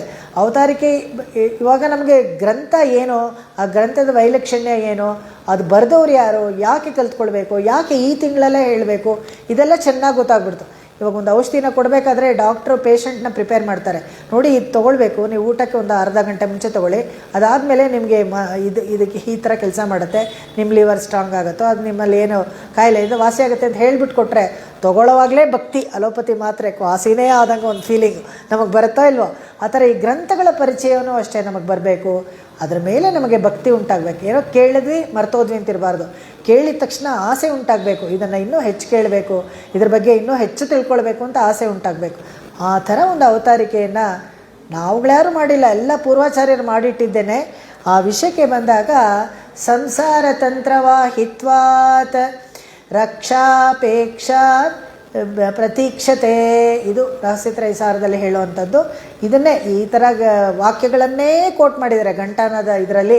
ಏನಂದರೆ ಸಂಸಾರ ತಂತ್ರವಾಹಿತ್ವಾದಿ ಲಕ್ಷ್ಮೀ ತಂತ್ರದಲ್ಲಿ ಬರುವಂಥ ವಿಷಯ ಇದನ್ನು ಎತ್ತಿದ್ದಾರೆ ರಹಸ್ಯತ್ರಯಸಾರದಲ್ಲಿ. ಈ ಲಕ್ಷ್ಮೀ ತಂತ್ರ ಅನ್ನೋದು ವೇದದ ಒಂದು ಭಾಗನೇ ಅದು. ಹಾಗೆ ಈ ಸಂಸಾರ ತಂತ್ರ ನಿರ್ವಹಣೆ ಮಾಡಬೇಕಾದ್ರೆ, ಅದನ್ನು ಸುಲಭವಾಗಿ ದಾಟಬೇಕಾದ್ರೆ ನಮಗೆ ಭಗವಂತನ ಸಹಾಯ ಬೇಕು. ಆ ಭಗವಂತನ ಸಹಾಯ ಬೇಕಾದರೆ ರಕ್ಷಾ ಅಪೇಕ್ಷ. ಭಗವಂತ ಎದುರು ನೋಡೋದೇನಪ್ಪ ಅಂದರೆ ಒಂದು ವ್ಯಾಜ ನಮ್ಮನ್ನು ರಕ್ಷಣೆ ಮಾಡಬೇಕಾದ್ರೆ ಅವನೊಂದು ವ್ಯಾಜ ಎದುರು ನೋಡ್ತಾನಂತೆ. ಏನು ವ್ಯಾಜ ಎದುರು ನೋಡ್ತಾನೆ ಅಂದರೆ ನನ್ನನ್ನು ಕಾಪಾಡು ಅಂತಾದರೂ ಕೇಳ್ಕೊಳ್ಬೇಕು ನಾವು. ಸುಮ್ಮನೆ ನಮ್ಮನ್ನು ಯಾರೋ ಎಲ್ಲ ಹಾಗೆ ಯಾವಾಗಲೂ ಭಾಷ್ಯಕಾರರು ತಿರುಗೋಷ್ಠಿಯವ್ರಿಗೆ ಗೋಪುರದ ಮೇಲೆ ನಿಂತ್ಕೊಂಡು ಹೇಳಿದ್ರೆ ಎಲ್ರಿಗೂ ಅವರು ಆಗಲೇ ಹೇಳಿಬಿಟ್ಟಿದ್ದಾರೆ, ನಾವೇನೀಗ ಶರಣಾಗತಿ ಮಾಡ್ಕೊಳ್ಳೋದು ಬೇಡ ಅನ್ನೋದು ಅದು ಸೂಕ್ತ ಅಲ್ಲ. ಅವರು ಹೇಳಿದ್ದು ಒಂದು ವಿಷಯ ಏನಪ್ಪ ಅಂತ ಹೇಳಿದ್ರೆ, ಅಲ್ಲಿ ನಿಂತ್ಕೊಂಡು ಅಷ್ಟಾಕ್ಷರಿ ಮಹಿಮೆಯನ್ನು ಹೇಳಿದ್ರೆ ವಿನಃ ಅಷ್ಟಾಕ್ಷರಿಯನ್ನು ಗಟ್ಟಿಯಾಗಿ ಯಾರಿಗೂ ಹೇಳಿಬಿಡಲಿಲ್ಲ. ನಾನು ಈಗಾಗಲೇ ಹೇಳಿದ್ದೀನಿ, ಅಷ್ಟಾಕ್ಷರಿ ಅನ್ನೋದು ಮಂತ್ರ, ಅಷಟ್ಕರಣ 1 to 1 ಹೇಳ್ಬೋದು. ಆಸಕ್ತಿ ಬಂದು ಅಷ್ಟಾಕ್ಷರಿ ಮಹಿಮೆ ತಿಳ್ಕೊಂಡು ಆಸಕ್ತಿ ಬಂದು ಅನೇಕರು ಆವಾಗ ಭಾಷ್ಯಕಾರ ಹತ್ರ ಪಡ್ಕೊಂಡ್ರು, ಅದನ್ನು ಉಪದೇಶ ಪಡ್ಕೊಂಡ್ರು, ಅದು ಬೇರೆ ವಿಷಯ. ಆದರೆ ಅವಾಗ ಅವ್ರು ಹೇಳಿಬಿಟ್ಟಿದ್ದು ಎಲ್ಲರಿಗೂ ಮೋಕ್ಷಕ್ಕೆ ಮಾರ್ಗ ಅಂತ ನಾವು ತಪ್ಪಾಗಿ ತಿಳ್ಕೊಳ್ಬಾರ್ದು. ಪ್ರತಿಯೊಬ್ಬರು ಅವರಾಗೆ ಶರಣಾಗತಿ ಮಾಡಿಕೊಳ್ಬೇಕು. ಅದು ಒಂದು ವ್ಯಾಜ, ಅದು ಭಗವಂತ ಅದನ್ನು ಇಟ್ಕೊಂಡಿದ್ದಾನೆ. ಯಾಕೆ ಇಟ್ಕೊಂಡಿದ್ದಾನೆ ಅಂತ ಕೇಳಿದರೆ ಕಾರಣ ತುಂಬ ಚೆನ್ನಾಗಿ ತೋರಿಸ್ಕೊಡ್ತಾರೆ. ಸಂಸಾರ ತಂತ್ರವಾಹಿತ್ವಾತ್ ರಕ್ಷಾ ಅಪೇಕ್ಷಾ ಪ್ರತೀಕ್ಷತೆ. ಯಾಕಂದರೆ ಭಗವಂತನಿಗೆ ಒಂದು ಗುಣ ನೈರ್ಗಣ್ಯ ಅಂದರೆ ಪಕ್ಷಪಾತ ಮಾಡೋದಿಲ್ಲ. ನಿತ್ಯ ಸೂರಿಗಳೆಲ್ಲ ಯಾವಾಗಲೂ ಭಗವಂತನ ಜೊತೆಗೇ ಇರೋರು. ಯಾರೋ ಇದ್ದಕ್ಕಿದ್ದಂಗೆ ಮೋಕ್ಷದಲ್ಲಿ ನಾನು ಶರಣಾಗತಿ ಮಾಡ್ಕೊಂಡೆ ಅಂತ ಪಾಪಿನೂ ತೊಗೊಂಡೋಗಲ್ಲ ಪಕ್ಕದಲ್ಲಿ, ಇವರನ್ನು ಯಾಕ್ರಿ ನಮ್ಮ ಜೊತೆಗೆ ಸೇರಿಸ್ಕೊಂಡ್ರಿ? ನಾವು ನೋಡ್ತೀವಲ್ಲ, ಯಾರೋ ಈ ಗುಂಪಲ್ಲಿ ಒಬ್ಬರು ಬೇರೆಯವ್ರು ಬಂದರೆ ಒಳ್ಳೆ ಏಲಿಯನ್ ಥರ ನೋಡ್ತಾರೆ. ಇವ್ರು ಯಾರು? ನಮ್ಮ ಸೀಟ್ ಹೊಟ್ಟೋಯ್ತು, ನಾನು ಇದೇ ಚೇರಲ್ಲಿ ಕೂತ್ಕೊಳ್ತಾ ಇದ್ದೆ ದಿನ ಗೋಷ್ಠೀಲಿ. ನಾನು ಇದನ್ನೆಲ್ಲ ತುಂಬ ನೋಡ್ತಿರ್ತೀನಿ. ಸ್ವಲ್ಪ ಮರೆ ಆಗಿಬಿಟ್ರೆ ಅವ್ರು ನಿಂತ್ಕೊಳ್ಳೋ ಜಾಗ ಚೇಂಜ್ ಆಗಬಾರ್ದು. ಯಾರು ನಮ್ಮನ್ನು ನೋಡಬೇಕು? ದೇವ್ರು ನಮ್ಮನ್ನು ನೋಡಬೇಕು, ನಾವಲ್ಲ. ನಾವು ಪೂರ್ತಿ ನೀವು ದೇವ್ರು ನೋಡ್ತಾ ಇರ್ಬೋದು, ಆದರೆ ದೇವ್ರು ನಮ್ಮನ್ನು ನೋಡ್ತಾ ಇದ್ದಾರೆ ಅನ್ನೋದೇನು ಗ್ಯಾರಂಟಿ? ಅದನ್ನು ಇದೆಲ್ಲನೇ ತಿಳಿಸ್ಕೊಡ್ತಾರೆ. ಹೇಗೆ ಸಾತ್ವಿಕವಾಗಿರಬೇಕು, ಹೇಗೆ ಜೊತೆಗಿರೋರಿಗೆ ನಾವು ತೊಂದರೆ ಕೊಡಬಾರ್ದು, ಇದನ್ನೆಲ್ಲ ನಮಗೆ ಕಲಿಸ್ಕೊಡುವಂಥ ಗ್ರಂಥನೇ ಇದು. ಹಾಗೆ ಅಪೇಕ್ಷೆ ಮಾಡ್ತಾನಂತೆ. ಅದಕ್ಕೆ ಅವನು ಹೇಳೋದು, ಇಲ್ಲ ಅವನು ಶರಣಾಗತಿ ಬೇಕು ಕೇಳ್ದ, ಅದಕ್ಕಾಗೇ ಕೊಟ್ಟೆ ಅಂತ. ಒಂದು ವ್ಯಾಜ ಹೇಳೋಕ್ಕೆ ಏನಾದರೂ ಅವನು ಕೊಟ್ಟರೆ ಅವನನ್ನು ಯಾರೂ ಪ್ರಶ್ನೆ ಮಾಡೋಂಗಿಲ್ಲ, ಅದು ಬೇರೆ ವಿಷಯ. ಆದರೆ ಅವತ್ತಿಂದ ನಿತ್ಯ ಸೂರಿಗಳಿದ್ದಾರೆ, ಮುಕ್ತರಿದ್ದಾರೆ. ಮುಕ್ತರು ಯಾರಪ್ಪ ಅಂದರೆ ಬದ್ಧ ಚೇತನರಾಗಿದ್ದವರು. ಅವರು ಶರಣಾಗತಿನೋ ಅಥವಾ ಯಾವುದೋ ಒಂದು ಮಾರ್ಗ, ಭಕ್ತಿ ಯೋಗ ಇರ್ಬೋದು, ಧ್ಯಾನ ಯೋಗ ಇರ್ಬೋದು, ಇನ್ನೊಂದು ಕರ್ಮಯೋಗ ಇರ್ಬೋದು. ಕರ್ಮಯೋಗ ಮಾಡಿ ಭಕ್ತಿ ಯೋಗದಲ್ಲಿ ನಾವು ನೋಡಿದ್ದೀವಿ, ಮತಂಗ ಮಹರ್ಷಿಗಳೆಲ್ಲ ಹಾಗೇ ಸಶರೀರವಾಗಿ ಹೋಗಿ ಮೋಕ್ಷಕ್ಕೆ ಸೇರಿದ್ರು. ಶಬರಿ ಮೋಕ್ಷ ಸಾಕ್ಷೀಭೂತ್, ಇದನ್ನು ಕೂಡ ಅವರು ಆಚಾರ್ಯರು ತೆಗೆದಿದ್ದಾರೆ ಘಂಟಾನಾದದಲ್ಲಿ. ಹೇಗೆ ಅಂದರೆ ಆಚಾರ್ಯ ಪ್ರತಿಪತ್ತು ಒಂದಿದ್ರೆ ಸಾಕು, ಬೇರೆ ಏನೂ ಬೇಡ, ಹಾಗೆ ಮೋಕ್ಷಕ್ಕೆ ಹೋಗಿ ಸೇರ್ಬೋದು. ರಾಮ ಲಕ್ಷ್ಮಣರು ಇಬ್ಬರು ಸಾಕ್ಷಿಗಳಾಗಿ ನೋಡಿದ್ರಂತೆ. ಹೇಗೆ ಮತಂಗ ಮಹರ್ಷಿ ಆಶ್ರಮದಕ್ಕೆ ಬಂದಾಗ ಮತಂಗ ಮಹರ್ಷಿ ಅವ್ರು ಹೊರಟುಬಿಟ್ರು ಆಗಲೇ ದಂಡಕಾರಣ್ಯದಲ್ಲಿ. ಆ ಕೊನೆಯಲ್ಲಿ ರಾಮ ಕಾಲಿಟ್ಟಿದ ತಕ್ಷಣವೇ ನಾವು ಬಂದ ಕೆಲಸ ಆಯಿತು, ಶಬರಿಗೆ ಹೇಳ್ತಾರಂತೆ, ರಾಮ ಬರೋವರೆಗೂ ನೀನು ಕಾದಿಕೊಂಡು ಅವನಿಗೆ ಆತಿಥ್ಯ ಮಾಡಿ ನೀನು ಬಂದು ಸೇರು ಅಂತ. ಹಾಗೆ ರಾಮ ಬಂದಮೇಲೆ ಆತಿಥ್ಯ ಮಾಡಿದ್ಮೇಲೆ ಶಬರಿನೂ ಹೋಗಿ ಅದೇ ಥರ ಯಾಗಕುಂಡದಲ್ಲೇ ಸಶರೀರವಾಗಿ ಹೋಗಿ ಸೇರಿದ್ಲು. ಶಬರಿ ಏನು ಉಪಾಸನೆ ಮಾಡಿದ್ಲು ಅಂದರೆ ಏನೂ ಮಾಡಲಿಲ್ಲ. ಆಚಾರ್ಯ ಪ್ರತಿಪದ, ಆಚಾರ್ಯರಿಗೆ ಸೇವೆ ಮಾಡಿದ್ದಷ್ಟೇ. ಅದೇ ಆಚಾರ್ಯ ಸೇವೆ ಮಾಡೋದು ದೊಡ್ಡ. ಹೇಗೆ ಅಂತ ಹೇಳಿದ್ರೆ ಅದಕ್ಕೂ ಒಂದೇ ಒಂದು ಈ ವಾಕ್ಯವನ್ನು ಇದೆ, ಅದನ್ನು ಹೇಳಿಬಿಟ್ಟು ಇವತ್ತಿನ ಉಪನ್ಯಾಸವನ್ನು ಮುಗಿಸ್ಕೊಳ್ತೀನಿ. ಆಚಾರ್ಯದಿಹ ದೇವತಾಂ ಸಮಧಿಕಾಂ ಅನ್ಯಾನ ಮನ್ಯಾಮಹೇ. ಇದನ್ನು ರಹಸ್ಯತ್ರಯಸಾರದಲ್ಲಿ ವೇದಾಂತ ದೇಶಿಕರು ತೆಗಿತಾರೆ. ಹೇಗೆ ಅಂದರೆ ನನ್ನನ್ನು ಕೇಳಿದ್ರೆ ಯಾರನ್ನ ಅವ್ರು ಹೇಳ್ತಾರೆ, ವೇದಾಂತ ದೇಶಿಕರು ನನ್ನನ್ನು ಕೇಳಿದ್ರೆ ದೇವರಿಗಿಂತ ಒಂದು ಕೈ ಜಾಸ್ತಿ ಆಚಾರ್ಯರು. ಯಾಕೆ ಅಂತ ಹೇಳಿದ್ರೆ ಗುರು ಅನ್ನೋ ಒಂದು ವಿಷಯ, ಆಚಾರ್ಯ ಅನ್ನೋ ಒಂದು ವಿಷಯ. ಗುರು ಅನ್ನೋರು ಯಾರು ಅಂತ ಹೇಳಿದ್ರೆ ಏನೇ ಒಂದು ಹೊಸ ವಿದ್ಯೆ ನಾವು ಕಲ್ತ್ಕೊಂಡ್ರು ಅವ್ರು ನಮಗೆ ಗುರುನೇ. ಒಂದು ಅಕ್ಷರಂ ಕಲಿಸಿದಾತ ಗುರು. ಯಾವುದೇ ಸಂಗೀತ ಇರ್ಬೋದು, ಕರಾಟೆನೆ, ಇನ್ನೊಂದು, ಅವರೆಲ್ಲ ಗುರು. ಆದರೆ ಆಚಾರ್ಯ ಯಾರು ಅಂತ ಹೇಳಿದ್ರೆ ನಮಗೆ ಮೋಕ್ಷಕ್ಕೆ ಮಾರ್ಗ ತೋರಿಸೋರು, ನಮ್ಮ ಸ್ವರೂಪ ಜ್ಞಾನವನ್ನು ನಮಗೆ ತಿಳಿಸ್ಕೊಡುವಂಥವ್ರು, ಮತ್ತೆ ನಾವು ಸಂಸಾರದಲ್ಲಿ ಬಂದು ಒದ್ದಾಡದೇ ಇರೋಕ್ಕೆ ನಮಗೆ ಸಹಾಯ ಮಾಡುವಂಥವ್ರು ಆಚಾರ್ಯರು. ಅದನ್ನು ಇಲ್ಲಿ ಇದೆ. ಅದನ್ನು ಹೀಗೆ ಶಬರಿ ಮೋಕ್ಷ ಸಾಕ್ಷಿ ಭೂತ್ ಅಂತ ಹೇಳ್ಬಿಟ್ಟು ದಯಾಶತಕದಲ್ಲಿ ರಘುವೀರ ಗದ್ಯದಲ್ಲಿ ಹೇಳಿ ತೋರಿಸ್ತಾರೆ. ಒಂದೊಂದು ಪದ್ಯಗಳು ಹಾಗೆ ಅಷ್ಟು ಚೆನ್ನಾಗಿ ಸ್ತೋತ್ರ ಪಾಠದಲ್ಲೇ ಎಲ್ಲ ತಿಳಿಸ್ಕೊಟ್ಬಿದ್ದಾರೆ ವೇದಾಂತ ದೇಶಕರು. ಬರೀ ಸ್ತೋತ್ರಗಳನ್ನೇ ಅದರ ವ್ಯಾಖ್ಯಾನ ನಾವು ನೋಡ್ಕೊಂಡ್ಬಿಟ್ರೆ ಕೂಡ ಸಾಕು, ಪೂರ್ತಿ ವೇದಾಂತ ನಮಗೆಲ್ಲ ಗೊತ್ತಾಗ್ಬಿಡುತ್ತೆ, ಅಷ್ಟು ಚೆನ್ನಾಗಿ ಆ ಥರ ವಾಕ್ಯಗಳನ್ನೆಲ್ಲ ನಮಗೆ ಎತ್ತಿ ಘಂಟಾನಾದ ಇದರಲ್ಲಿ ನಮಗೆ ತೋರಿಸ್ಕೊಟ್ಟಿದ್ದಾರೆ. ನಾಳೆಯಿಂದ ಪಾಶ್ರಗಳನ್ನು ಅನುಭವಿಸೋಣ. ಇವತ್ತಿನ ಪಾಶ್ರ ಹೇಳಿ ಇವತ್ತಿನ ಇದನ್ನು ಉಪನ್ಯಾಸ ಮುಗಿಸ್ಕೊಳ್ಳೋಣ. மார்கழி திங்கள் மதி நிறைந்த நன்னாளால் நீராடப் போதுவீர் போதுமினோ நேரிழையீர் சீர்மல்கும்மாய் பாடிச் செல்வச் சிறுமீர்காள் கூர்வேல் கொடுந்தொழிலன் நந்தகோபன் குமரன் ஏராந்த கன்னி யசோத இளம் சிங்கம் கார்மேனிச் செங்கண் கதிர்மதியும் போல் முகத்தான் நாராயணனே நமக்கே பறை தருவான் பாரோர் ಎಂಬಾವಾನ್ ಶತಮಕಮಣಿ ನೀಲಾ ಚಾರು ಕಲ್ಹಾರ ಹಸ್ತ ಸ್ತನಭರ ನಮಿತಾಂಗಿ ಸಾಂದ್ರ ವಾತ್ಸಲ್ಯ ಸಿಂಧು ಅಲಕ ವಿನಿಹಿತಾಭಿಸ್ರಗ್ವಿರಾ ಕೃಷ್ಣನಾಥ விலசது ஹிருதி கோதா விஷ்ணு சித்தாத்மஜான வேயர் புகழ் வில்லி பொத்தோராடி பூரம் மேல் மேலும் மிக விளங்க விஷ்ணு சித்தர் தூய திருமகளாய் வந்து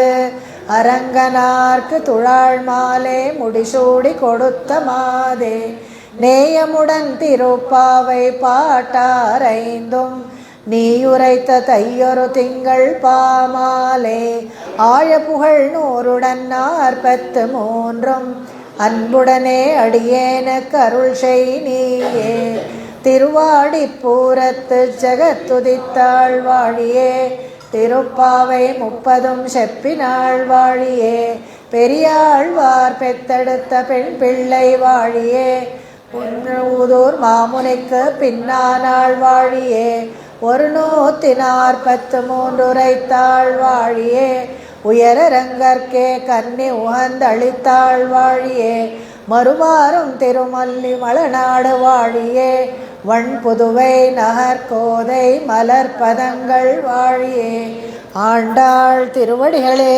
சரணம் எம்பெருமானார் திருவடிகளே ಶರಣಂ ದೇಶಿಕರ್ ತಿರುವಡಿಗಳೇ ಶರಣಂ. ಎಲ್ಲರಿಗೂ ನಮಸ್ಕಾರ, ಧನ್ಯವಾದ.